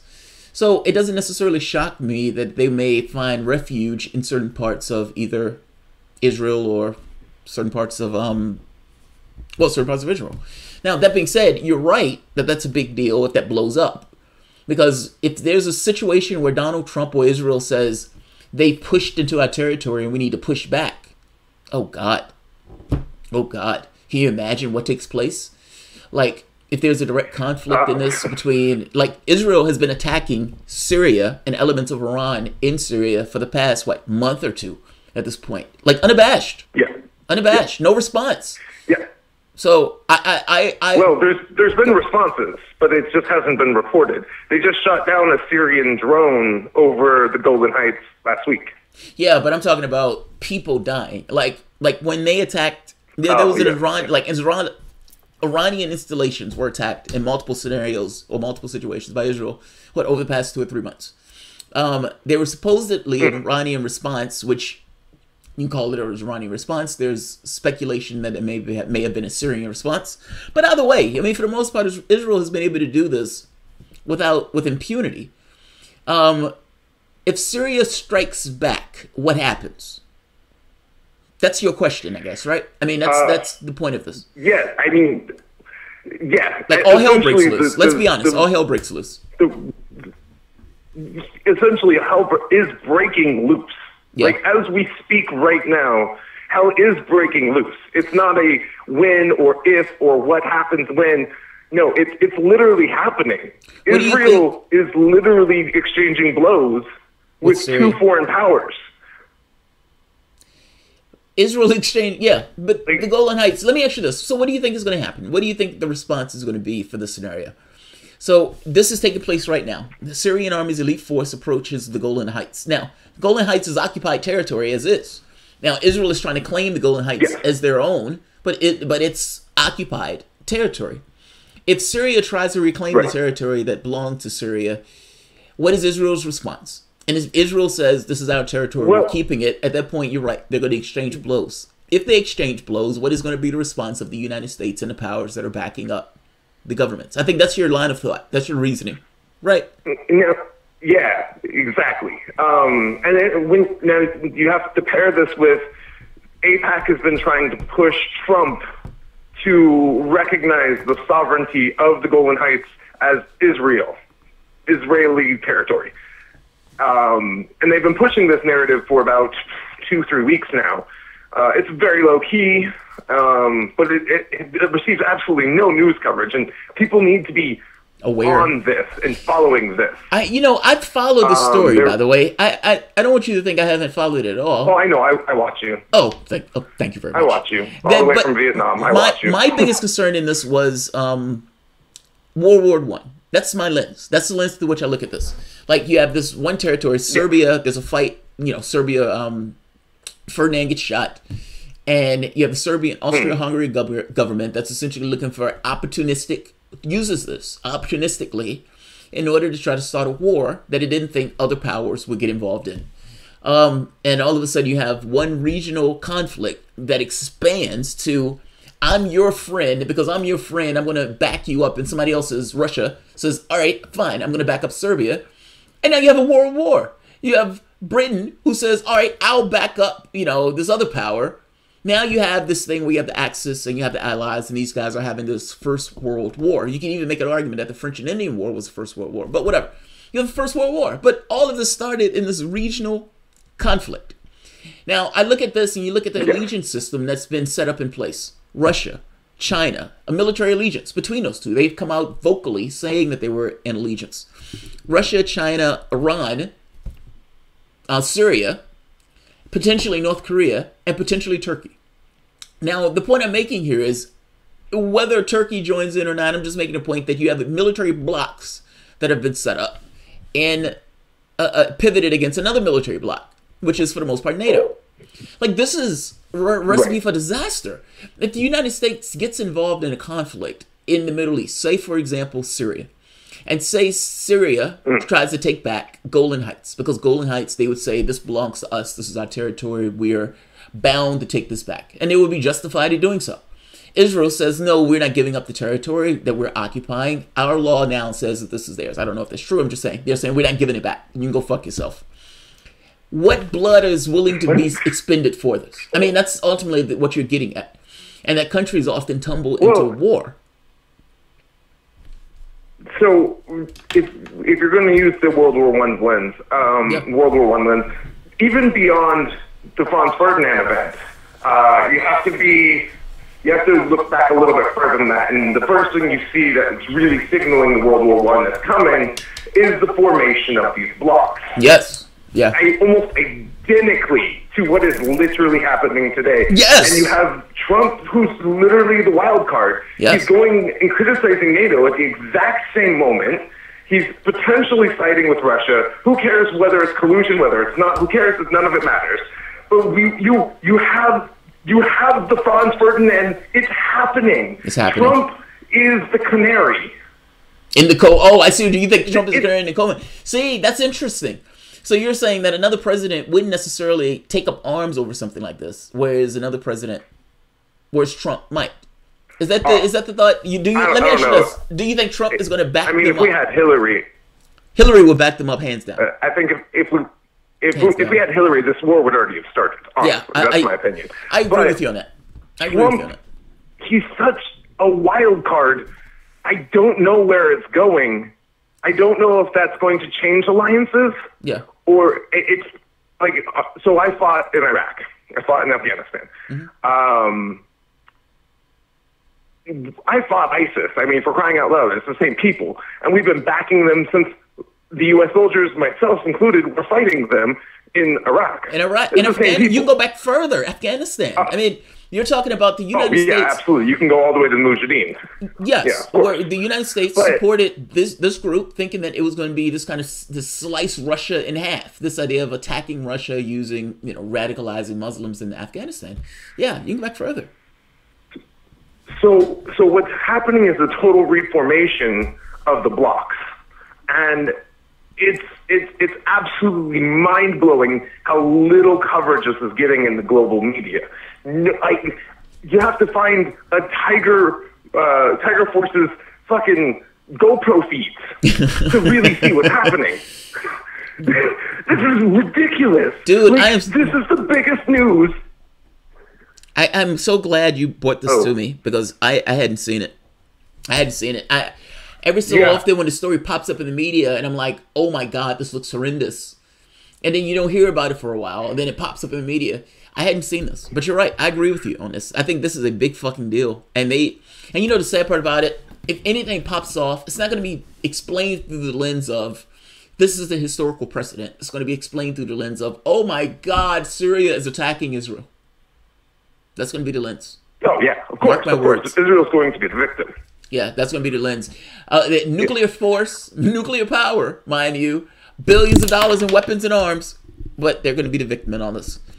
So, dude, I appreciate you so much for calling from Vietnam. My wife and I are going to be in Vietnam probably maybe next year sometime. We're going to do some traveling. Well, if you're in Saigon, look me up. Oh, hell yeah. Hell yeah. I'll be doing videos, so I'll be doing videos and you'll see me as I get closer and closer and closer. So, very cool, man. I really appreciate this. Thank you for bringing this up. This is going to probably be my very next video, making the exact same point that I made in this video. Because I think you're right. I think this is a big event. This has the potential to be a big event.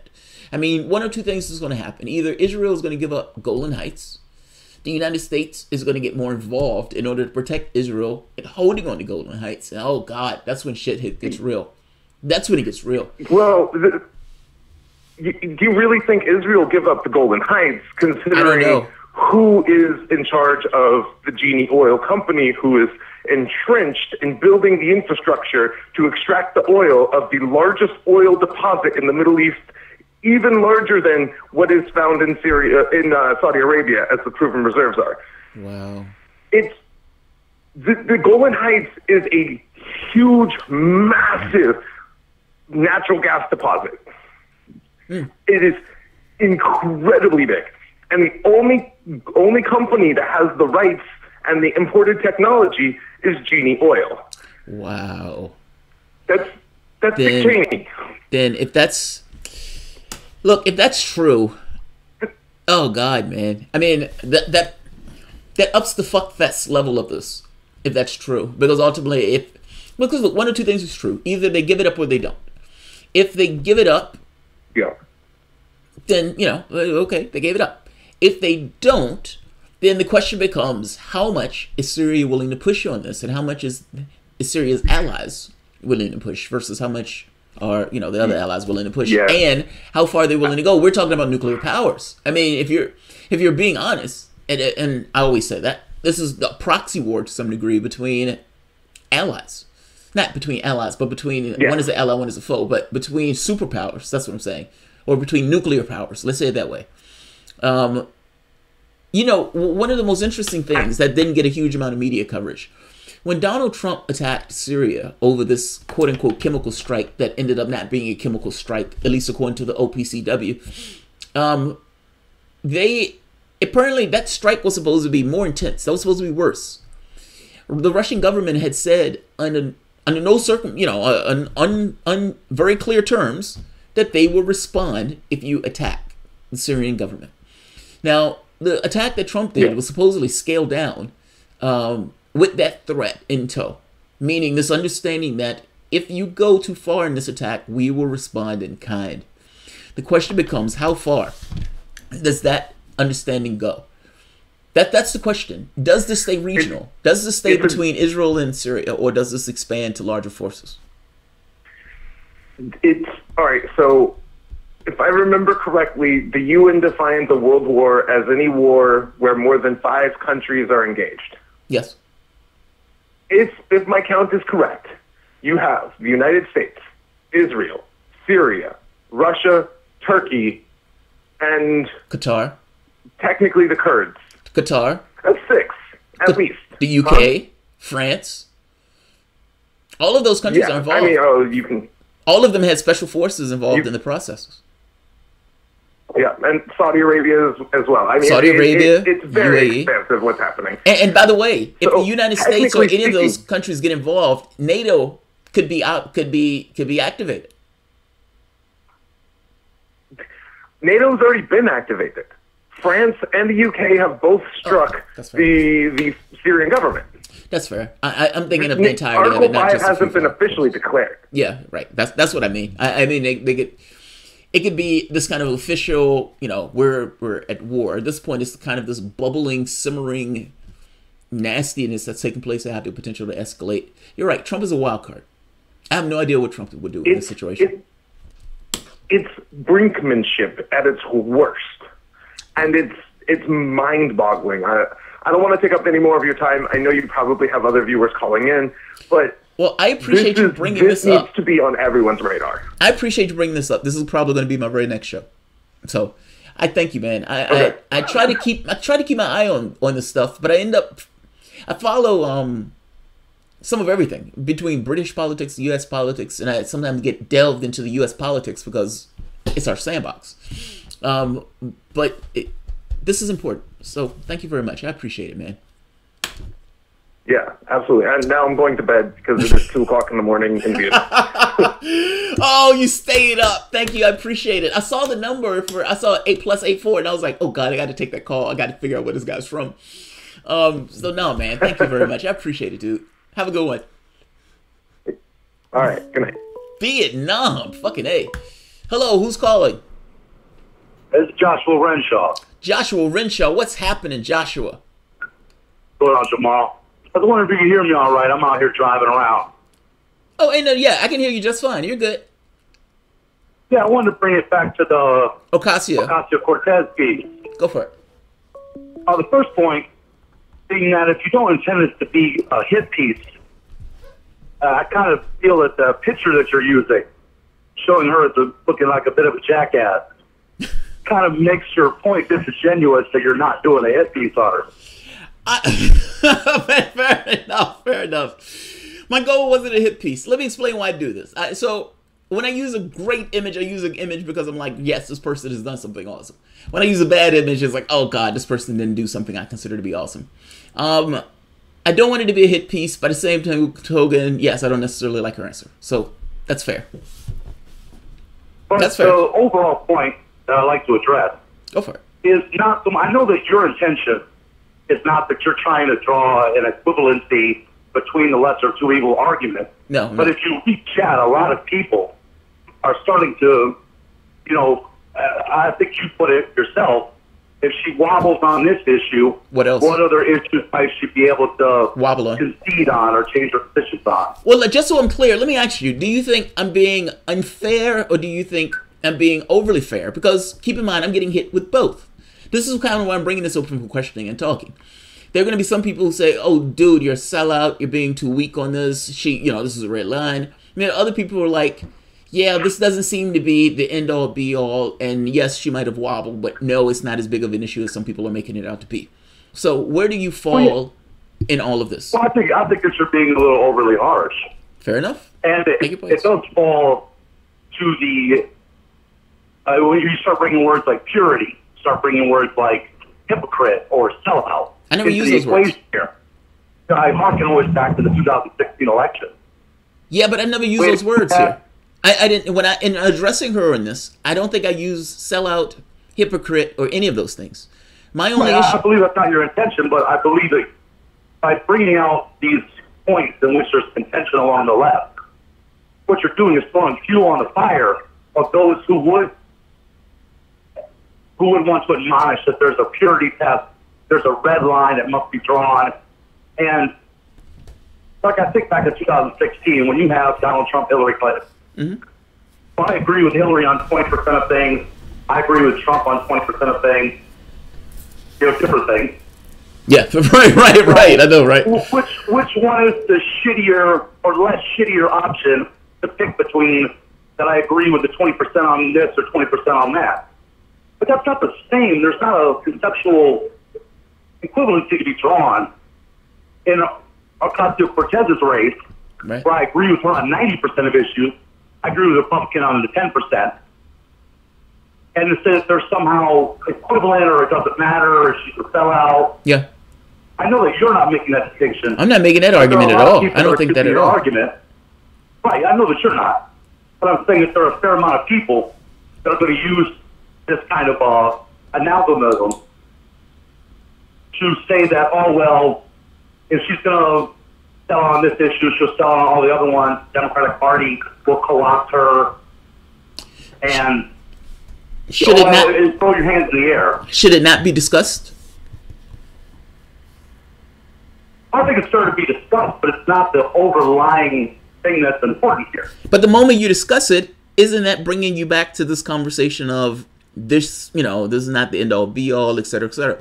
I guess what I'm getting at is, I understand that if you lay out the political space and you say, look, what parts do you agree and disagree? The most of that PBS interview, 80-90%, I like. Right. And of her candidacy, I've even said, I haven't wobbled at all on saying I support Ocasio-Cortez full-throatedly. But just because I support the person doesn't necessarily mean I'm not going to be uncritical on things that I disagree with. Is it fair? Well, I mean, is that fair? I think it's important to draw a distinction between being critical of someone's position and using a statement such as red line. Fair enough. When you start talking red line, and you say, okay, here's 10 positions that either this politician has to agree with me on all 10 things, I've drawn a red line in the sand, and if they agree with you on 9, well, I drew a red line on this other one. But I didn't draw. You don't have much requirement, I can't vote for you now. No, I understand that, Jason. But I mean, I'm sorry, I understand that, Joshua. But you know, some people have gotten to the point where they're looking for trust. Like they're in a situation where they're looking at their political class and they say, these people have let me down for years. And here's this person who's a breath of fresh air and says things that I agree with, that the public, for the most part, haven't necessarily heard before, maybe shy of Sanders. And it's coming out of this person who's extraordinarily intelligent and is getting across a disposition that I love, I like. Now, they're looking at her and they're trying to find things because they don't know what's in her head. They have no idea what makes up Alexandria Ocasio-Cortez. They can only go by what she's presenting to the public. Now, on this particular issue, she wobbles. That's my only point. She wobbled on the issue.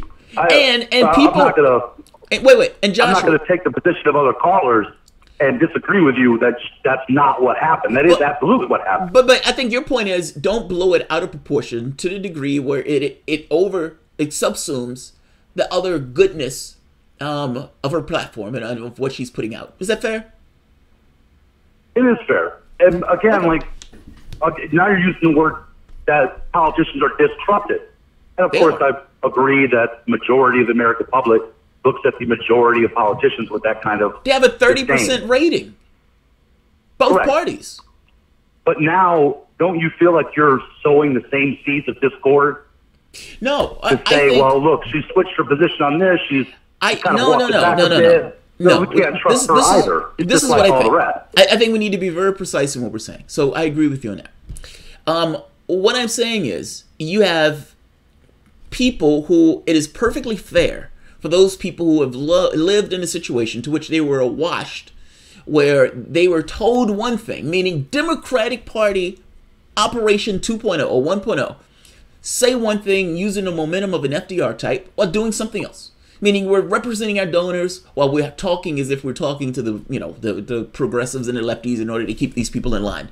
That's what those people have been accustomed to for the past 30, 40 years, however long you want to put it. Now, you have somebody who comes in who's different, or at the very least she comes across as different.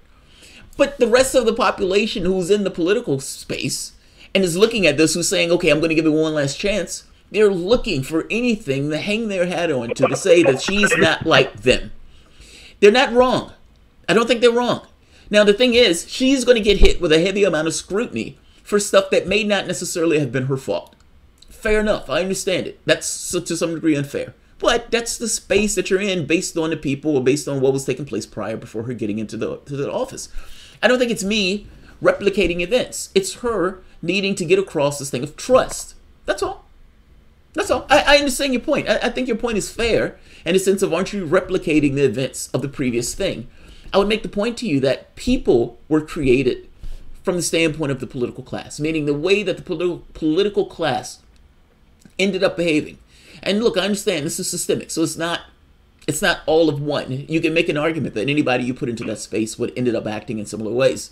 But I don't think you can necessarily blame the population for the position that they take when they don't believe that the politician is being earnest with them. She is one out of many. She's one out of I agree. So I give a perfect example. It's like me being overweight. I think we kind of get lost in our sandbox here. We do. And I think that a majority of people that are probably listening to us talking, people that turn in to listen to your channel, most people, I would say, probably lean a little more towards the politically educated. Yeah. I think that's a safe assessment to make.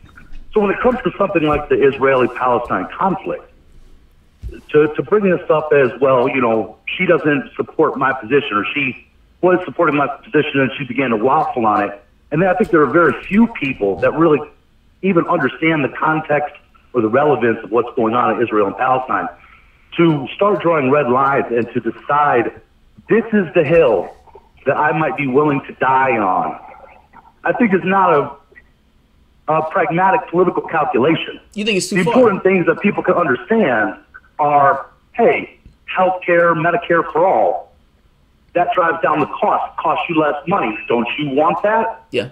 I think the majority of the people, regardless of their level of political acumen, can hear that argument and it resonates with them. Oh, it saves me money? Down for that. Yeah. No, I understand. But when we start getting lost up to the weeds of, I can't trust her because she waffled on this issue, and even this being an issue, like I understand that, you know, the Palestinian people are maligned and it's unjust and unfair and it's a travesty, it's a massacre, it's all of these things. But the mass majority of the American people can't, you know, they're worried about whether they're going to be able to afford to send their children to college. Oh, agreed. Whether if they have a surgery, if they're going to be able to pay for it. Can I even miss the time off work? Agreed.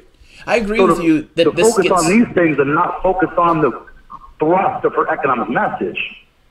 I agree with you. It's dividing the party to some degree. I understand. I understand. But you also understand that there are going to be things. Look, people, I can take issue with something that Bernie Sanders says. I can. Sure. I mean, in the same way, that's almost like the Democrats saying, you guys are picking at Hillary Clinton, you guys are just taking an issue or two here. Now, people are going to have certain political spectrums, and there are going to be some spectrums where people are willing to go, you know, and others. People are going to have red lines. I don't think red lines are a horrible thing. The question becomes, what are those red lines? You know, it's like, do you vote for Hillary Clinton? Do you vote for Donald Trump? Do you vote for Jill Stein? Some people said, for me, I voted for Jill Stein. I couldn't bear voting for that woman. She cheated my candidate. And she hit my red lines. I thought she was going to start a war. Now, those are my red lines. I think red lines in those situations is necessary. I think your issue is, are those red lines absurd? Right? I think that's your issue. That's it, whether you want to say it or not. Ultimately, are the red lines somewhat preposterous? Is it something that, look, this is not that big of a deal in the grand scheme of things and the person is on your side?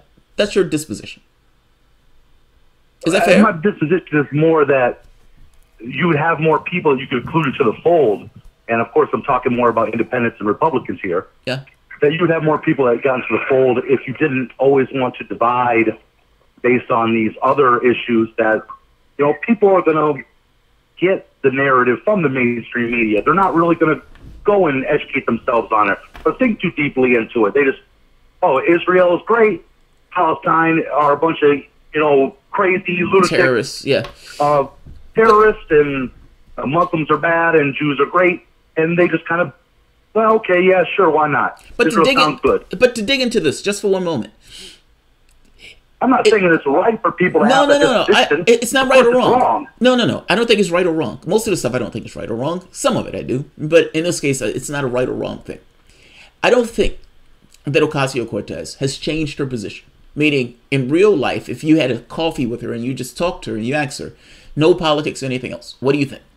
I think that tweet was probably her real thoughts on the issue. That's what I think. In no way. I believe that's a political calculation on her part. I guess that's my point. I think it is a political calculation on her part. Now, so then what's the problem with that? Because I think what people are bothered by, and when I saw this, my thought was, why are you changing a position that's sound? That's kind of what I was bothered by. I was bothered by not so much, it's one thing if she accepted a position right off the bat, not the strong position that she took, but something else. She didn't do that. She had a very strong position, was asked about that very strong position, repeated that position, and then crumbled when the woman pressed further. Now, backing up to the point of, hey, I'm not an expert on this stuff. Now, you could say that's an honest answer. Fair enough. I'm just saying she crumbled. She crumbled. She looked like a 28-year-old looking for her lines. Now you explain to me. Now we get into the political calculation part of things. A 28-year-old looking for her lines is a political calculation? Well, no, even though that you don't accept the fact that she walked back from this position and chose not to make a red line or chose not to die on this hill, it bothers you. It does. She even went so far as to state that even though she's made this calculation, I still full thoroughly support her due to her positions on all these other issues. Yeah, I do. However, there are many people that would go way beyond being bothered by her making assertions that the Palestinian government or the Palestinian people are oppressed and the Israelis are the bad guys, and they would vote against her even though her platform is in their interest. And I disagree with those people. I do agree with that. Yeah, and I would disagree with those people. I mean, you would disagree with those people, but their votes count. Their votes do count. But you understand, you're never going to get a certain thing of political alignment. You're always going to have people who disagree. You're a creature of the left. You're going to have people on the left who are further left than you and who are going to dislike. I mean, imagine, what did Hillary Clinton supporters think? What did Democrats think of the Bernie Sanders voters? Now, I understand that there's a difference between a Hillary Clinton voter and Bernie Sanders voter, but I'm making a point to you that from the standpoint of the person who's to your left, it's like, oh, dude, you're too far. Now, in this case, you're the guy, you're the one playing the position of the moderate. I understand that what I'm arguing is pragmatism. Yeah, you're arguing pragmatism, and that's not bad. I think my argument here has also been pragmatic. I think the difference in this is I look at it and say, I don't like you wobbling. And if you're because look, I have to look at what these people are saying. I mean, you have people who are to the left of me, and the people to the left of me are saying, dude, why are you giving her a pass on this? And I say, I'm not giving her a pass on this. I think this is a big deal. I don't like this idea that she's wobbling on this. And they say, if she's willing to wobble on this, what else is she willing to wobble on? There are people to my left who say, she's not even a real socialist. How are you supporting her? I'm trying to get across, this is a spectrum. There are people who are more pragmatic than me. There are people who are less. And I don't even think it's pragmatic per se. Let's say they're more to the left than me and more people who are more moderate than me on this.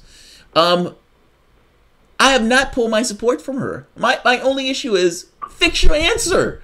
Just fix your answer. I don't like doing videos like this. I hate doing videos like this. When I do Sanders videos and have to put a knife in Sanders, it's like I'm grabbing the knife and I'm sticking the knife in and I'm like, oh, I'm sorry. I hate doing this. But it's necessary. Dude, come on. Are you saying that there is the people who look at this and say, she shriveled like a raisin in the sun under scrutiny? Are you saying that those people... Go ahead. It's necessary from a position of there being a purity standard or a red line. Yes. Like take the Republican Party, for example. Yeah. I'm sure that there are certain issues that all Republicans don't agree on, but they don't sit and dissect and chop up these issues. You're not going to hear on Fox News about how what's her name, Tommy Lauren, the blonde woman. Yeah. She came out and was saying things where, oh, well, I guess I'm kind of sort of pro-choice to some degree because of the Constitution and women's rights and guilty of their own body and all these kind of things. Because they're all pro-choice. They're all pro-choice. You hear left-wingers point out wait. They're all pro-choice. It's because they're already all pro-choice. You don't hear the arguments on it because there are no arguments on it. They're all... Right, but at the end of the day, they're all going to come together and they're going to pass their tax cuts, and they're all going to vote Republican. But they're already, this is kind of what I'm saying, Josh. The example that you gave, they're already all pro-choice. Those Republicans are already on board on the same issue. They're already together on that issue. Right. No, I'm just making this point that... we don't have the same solidarity as the Democrats or the left or however you want to label it, to say, look, forget all this other bullshit. Medicare for all. Let's get that done. Let's go out and vote, whether it be, Ocasio-Cortez, which I'm sure she probably has the election hemmed up due to the demographics of her area. But I'm thinking more along when she goes to campaigns with Bernie Sanders in Kansas. How many people will be alienated in that race, the Kansas race? I'm not sure who's running. for her to stand up and say things that other people are going to think as being anti-Zionistic. Look, and have a problem with that. I don't misunderstand my position on this, and because I want to be very clear on this. My issue is not her position. I don't think her position changed. My issue was that she could not articulate her position without it crumbling. Her saying that it's an occupation, from her disposition, she should have just stood by it. She wasn't being pressured here. Like in that interview, the interviewer did ask her a question the second time, like, you said occupation, explain occupation. And I suspect that she's been getting heat from Fox News. She might have been getting calls from other people saying, hey, maybe you shouldn't say it that way. She might have all these people talking in her ear. Accepted. I agree that other people are going to have a difference of opinion on this on me. I am more hawkish on this than other people are. Fair enough. But I'm not asking her for that. This is kind of what I mean. I'm not asking her for anything other than what she said herself. Like, ultimately, I'm just saying, if you call it an occupation, stay with it. That's it. And if you, I absolutely agree with you. That's what happened. Hold on, Josh. And all I'm saying is, fix your answer. Whatever answer you're going to give on that, use occupation if you're going to use occupation, but just make the answer stick. None of this, I did say occupation, didn't I? What can I say? That looks horrible. That looks horrible. Like if I was running against her in a campaign and I'm a Republican, I'm using that clip. I'm using that clip. And I'm going to use that clip and say she doesn't know what she's talking about. She's calling this an occupation. And to some degree, being uncertain about it is the thing that kills you with it. I don't pull this knife because I pull this knife. I pull this knife because I want to get across this thing of fix your answer. Your answer. Look, you can make the answer stick that it's an occupation. You can do it. They'll catch, because like you said, people are more concerned with, are you going to have health care, education, child care, all that stuff. People are more concerned with that. That's going to be the mainstay. All I'm saying is, if you get asked that question, fix the answer. Well, I wish if she was going to make this political calculation later on, as it stands now with her wobbly answer, she should have never came out and made the assertion so strongly in the first place. I wonder if she thought she was going to win that race. Like, I don't. Was this that's a fair point. I wonder, is this tweet before or after she won? Because this could be the Sanders effect. This effect where it's, I don't have a chance of winning, so I can go balls out. And then when you're like, oh, right, I do have a chance. How outrageous of a thing can I say to get coverage? No, I don't think she was saying it as a bomb throw. I think she said it because she meant it. Like, of course she means it. Yeah, right, I agree with that completely. Yeah, but look, here's the thing. She's the nominee. I'm getting hit as the nominee. Good. For her to maintain that hardline position, what does she stand to gain from it? But that's absolutely not hardline. That's not hardline. I'm saying Israel has just killed 2,000. I mean, has just shot 2,000 people in the groin and in the head and in the knees. They had snipers who put out a tweet saying, this went off without a hitch, something to that effect, that we know where every bullet landed. Now, they pulled that because they realized that was a war crime because you were shooting into a crowd of unarmed protesters. Now, if somebody says this is a massacre because you shot 2,000 people, you've killed 100, including gassing babies, when there's nobody on your side that was injured, that looks like a massacre to me. How many people were killed in the Boston massacre? Absolutely agree. Now, this is kind of my point. If somebody asks you this question, you're making this allusion to how many key people were killed in the Boston massacre. We're like 12? And you have 100 people that were killed in this situation, 2,000 people that were murdered. Yes. Even if you want to say in this specific incident that looked like a massacre to me, I think that's a massacre. And yes, an occupation. You don't have to be extraordinarily hardline in order to come up with a position that does both. That gets across this thing that, yes, it's an occupation, without doing so that, I guess, alienates other aspects of the community. I understand what you're saying. I guess I'm saying that answer was weak. That's all I'm saying. That answer was weak. And this is coming from somebody who wants her to win. I want her to be fucking amazing.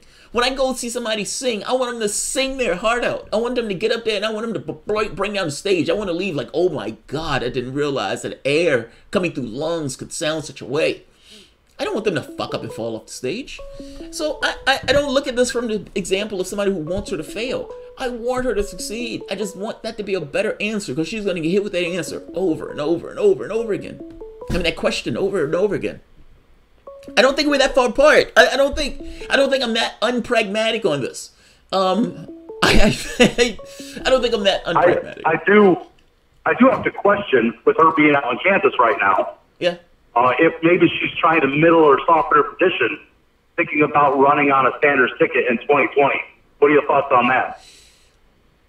Oh, that's interesting. As what? As VP? Yeah. Oh, God. Tulsi Gabbard, Secretary of State, let's do it. Why wouldn't Tulsi Gabbard be VP? Wouldn't Tulsi Gabbard be VP? I'd rather have Tulsi Gabbard as Secretary of State due to her military and experience in that area, personally. That's a good point. I guess I'm thinking of a 28-year-old as a VP. I don't know, man. Bernie Sanders is... I know that Tulsi Gabbard probably would be the better choice, but I'm thinking about who has the political headwind right now and who has more than Ocasio-Cortez at the moment. That's true. That's true, but... Bernie Sanders is the other one. I guess I keep thinking she's a 28-year-old running in a race. And the 28-year-old... I guess it'd be 2024, wouldn't it? Right, that's true. She'd be 32. 20, yeah, she'd be 20, she'd be 30 at the time. Right, or 2024 if Trump wins again. Based on H8, you said Trump is going to win again. Oh God, I hadn't thought of that. I mean, yeah, she's a political star right now. Look, I accept that some aspect of us may think that we're being too harsh. This doesn't have in any way me pulling my support. This does have me being cynical of the process. So if I'm being cynical, fair enough. But my cynicism doesn't come out of the womb. My cynicism comes from what has taken place in the political space prior. I mean, come on. We lived through 8 years of hope and change. And right off the bat, you know, it's like, why... The trusting thing is not something that I quite understand, if I'm being honest. Now, I do say let her get in office and see what happens. And I think you can play both. I think you can say, look, I want to support the people who represent my interests. I think she represents my interests. Let's see what she does. That's where I'm at. That's where I'm at with her. And I guess what I'm trying to say to you is, I'm hoping that Ocasio-Cortez's popularity or thrust or movement she's trying to co-opt with Bernie Sanders, it seems, doesn't get undermined before it even gets started. She hasn't been in office. She hasn't took a vote. Agreed. And hope and change, people still have a bad taste in their mouth. Oh, yes. From believing in that and getting screwed over. Yes. And I think people are already starting to draw parallels. They're trying to draw parallels based on this video that you're doing. Yes, that's true. I mean, but it's not... But that's not fair. Now, you think that's not fair because she's not in office yet. But I would say those people are looking at prior political activities and they're overlaying those prior political activities on the people who are running in the political space now. Now, correct. But that's being human. Is that fair? I mean, I guess I'm saying, why wouldn't they do that? Like, isn't it the most natural thing in the world to say what has taken place prior and overlay what has taken place prior with what's taken place now to see similarities in those things? That's absolutely a fair point. And I'm understand. I'm saying that, grasping that what you're saying. I get your point. Your point is she hasn't even taken office yet. You guys are hitting her for everything. One final question for you. I'll get off the line because I know you out of the callers. No, go for it. But it's a completely unrelated issue. It's something I've never heard anyone talk about. I wanted to get your opinion on it. Okay. I'm having a bit of a logic disconnect with the Trump-Russia collusion thing. And it stems from the fact that if the reason that Trump is supposedly supposed to be collaborating with the Russians to help them is because they have some kind of dirt on him. Yeah, they got dirt on him. That's the belief. That's the belief. And the way that they helped him win the election was to release the WikiLeaks. Right, factually true information, right? Factually true information to run down Hillary. What is the logical thing that the Russians would do? Would be to hold that information, help Hillary Clinton get elected, and then say, we got dirt on you, Hillary Clinton. Oh, you say if they had dirt on Clinton also? Well, of course they did. They have the email showing that she cheated Bernie Sanders. Oh, I see what you mean. I see what you mean. If the Russians had hacked, if that was true, right? Wouldn't they have held on to the emails and said, we're going to help you get elected, Hillary Clinton? And I see. Elected, and we're going to try to use it. Or we'll release this shit. I see. We have dirt on you, and we're going to be able to essentially control you based on the dirt that we have on you. That's what you're saying. But isn't that the way the Russians would have played it if they were the ones who perpetrated the hack? And if they were the ones that wanted to have a Manchurian American president? I think Hillary Clinton was easier. I think she was too unpalatable. To corrupt and mold and get Hillary Clinton to subvert American government. But I think try to get a wild card like Donald Trump to do so. But I think she was I think Clinton was unpalatable. I mean, Clinton was talking about putting a missile defense shield in Syria right off the bat. I mean, even if Clinton thought they had information on her, dirt on her, she was still putting that shield in Syria. She wasn't going to change that at all. Like, I don't know how. Do you think so? Yeah, I think she would have put it in Syria. I think she was serious about it. She advocated it. I take people at their word when they advocate stuff like that. If the WikiLeaks were never released. Well, here's the thing. And Hillary Clinton won the presidency. There was negotiation between Julian Assange and apparently the government of the United States about giving Assange safe passage, providing that certain information wasn't released. Maybe I'm thinking of something else. The CIA files. I understand your point. I don't know if it would work that way. I mean, it all depends on whether or not Hillary Clinton was that terrified of the emails being released and whether or not she couldn't come up with some kind of political stunt in order to do something about it.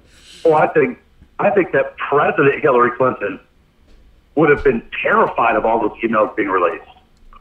I don't know, man. Especially since it would codify the claims that Donald Trump was making before he had eventually lost the election. Yeah, but the process was rigged. And here's the proof that it was rigged. But she'd be president at that point. Like, I don't know. That's a good question. I don't know. I guess I'll look at it as, if you're president, do you all that much care? You're going to have the Democratic Party screaming that, this is some kind of Russian plan or something to that effect.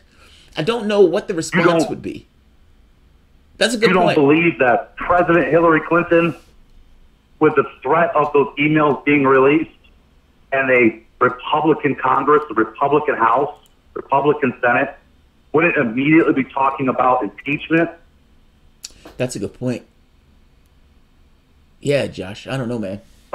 That's a good point. I'm saying it doesn't make sense to say that Russia hacked the DNC, released the emails to get Donald Trump elected. Trump's a wild card. Wouldn't they just hold on to the emails, help Hillary get elected, and then co-opt her much easier? Or just release them. It doesn't make any fucking sense. I think, I gotta be honest, I get sick of the Russian conversation. Because I think the mechanism that people are using to be angry is preposterous. I mean, think about that. You're talking about, the United States literally had a CIA built inside of it. I mean, it had an NSA built in the CIA, so it didn't have to deal with the NSA as it attacked other nations around the globe. I don't think we have a leg to stand on for this, but they scream nonetheless. Joshua, I'm going to let you go. Man, I really appreciate this call, and I do understand what you're saying. It's funny, I'm getting hit on both sides of this call. There are people who are more moderate than I am, and there are people who are less moderate than I am. But I love this. That's awesome. That's why I'm using this. Look, I struggle to find what I think I'm going to end up doing. Is there certain topics that I open up to the audience because I think it's interesting for the audience to talk about. This one I thought was going to be interesting because I could already see people being pissed off at this interview. Well, I looked at this interview and thought, God, I hate that answer. I wish that answer was a better answer. And then I thought, yeah, but I'm not throwing the baby out with the bathwater. And she still did a decent job in that interview. So Joshua, thank you, man. I really appreciate your calling. And by the way, I have super chats, so let's go to some of those. Bold like a leopard. Stop disagreeing with your candidate, Boris. Stop disagreeing with your candidate. My wife says, goodbye, Daddy. Some progressives just assume 100% represent them. When they find out they don't, they think the candidate changed. That's true, Danny. That's true. I agree with you on that. I agree with you.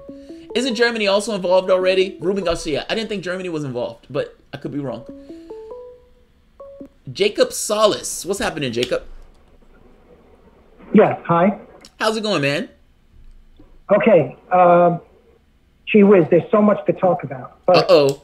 The thing with Russia and that's all made up, okay? Yes, agreed. We already knew that months and months and months ago. So, like, why can't people just, you know, do the research and get beyond it already? Because we know that's fake. Yeah, but knowing it's fake. Look, reality and perception are sometimes reality doesn't really matter. I mean, ultimately, now, especially when people want to believe it. Yeah, well, yeah, but we can't fall prey to belief. Belief prevents perception. No, we have to have an open mind. Jacob, hold on, Jacob. I agree with you, and I spoke to you earlier about this one. Let me let Sir Bike slide in. So I'm going to say thank you, and let me get this cat. So I didn't want to talk about perception. I wanted to talk politics. That's where I spend most of my time. Okay. At least half of my time. No, fair enough. And you're right. That was my fault. I dragged you into the conversation about consciousness. I was more curious. The thing with Alexandria I want to emphasize is no one's dumping her. We want to vet her. We want to make sure. See, here, let me ask you this question, Jamal. Have you created an issues list? I haven't created an issues list. No. Okay. What I challenge you to do is please do that. Everyone should do that, and then come together, compare the list, and then find common ground. Find, for example, prioritize the list, right? And then, like, for example, at the top of the list, those are the deal breakers. Yeah. That's where everybody agrees. If the candidate does not agree to those things, forget about it, right? So, and then there's the other part. So those are further down on the list, you know, where, you know, there's differences, right? Maybe 90, we can go by percentages. 90% agree with this, 80% agree with that, 70% of us agree with this, you know, so on and so forth. Yeah. So we prioritize the list. But that list that is presented, once we go do, you know, have debates, hold discussions with each other, then that gets presented to the candidate. And we say, look, these are the deal breakers. And where do you stand on the other issues? I agree with this. Are you 90%, 80%, whatever, so that we're clear about where our vote's going to go? Because there are other candidates. Alexandria is not the only candidate. Yeah, there might be other candidates on the ballot that are better than her. I agree with this. We have to have an open mind. We have to know intimately the inner workings of each of the candidates. Where do they stand? It has to be clarity. Yeah. You know, and there's no clarity. I agree. Alexandria is backpedaling. She's doing all kinds of things. Obviously, the Zionists have talked to her, say, you know, don't talk about this, you know, Israel thing. Back off. You know, it's obvious. We live in New York City, man. Now, you know, so let me ask you this. So that is a backpedal. You look at what took place, not saying you're dumping her or anything like that. That's a backpedal. That's a wobbling of her position. Is that fair? Of course. Okay, thank you. That's all I obligated, and Alexandria is obligated to become well-informed. She has to educate herself about what the issues are. Yeah. It's not complicated. I mean, the political issues, the geopolitical issues are very not complicated.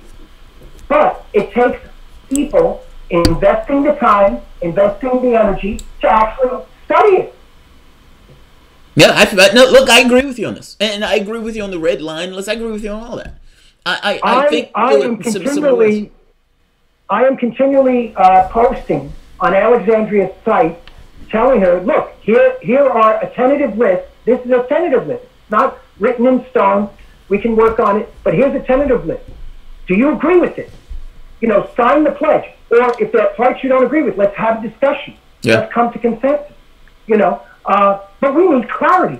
You know, people are stupid. You know, they just go and vote for people. Oh, that person's Hispanic. Oh, I'm Hispanic. I'm going to vote for them. I'm black. Oh, that person's black. You wouldn't believe how many black people voted for Obama, even though in 2008 I told them, don't do that. He's not for you. Yeah. I mean, all you had to do was see Obama's record in the Senate and see that he was not for the people. I knew that in 2008. And people still don't know, even to this day, that Obama is not for the people. They're still, you know, they haven't done the research. They haven't, you know, all it takes is for people to care enough to spend the time, which they don't do. They need to spend the time. They need to do the homework. Jacob, they need to find out. It sounds like you're saying people didn't get their hope and change.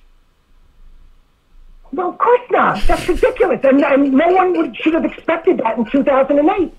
In 2008, I voted for Cynthia McKinney and Rosa Clemente. Cynthia McKinney, you know, she's been on the show, by the way. She's awesome. I love her. Yeah, but the problem with Cynthia McKinney now is she's no longer politically involved in the campaign. Yeah, she's gone. I don't even think she's in the country. I think she's like left the country.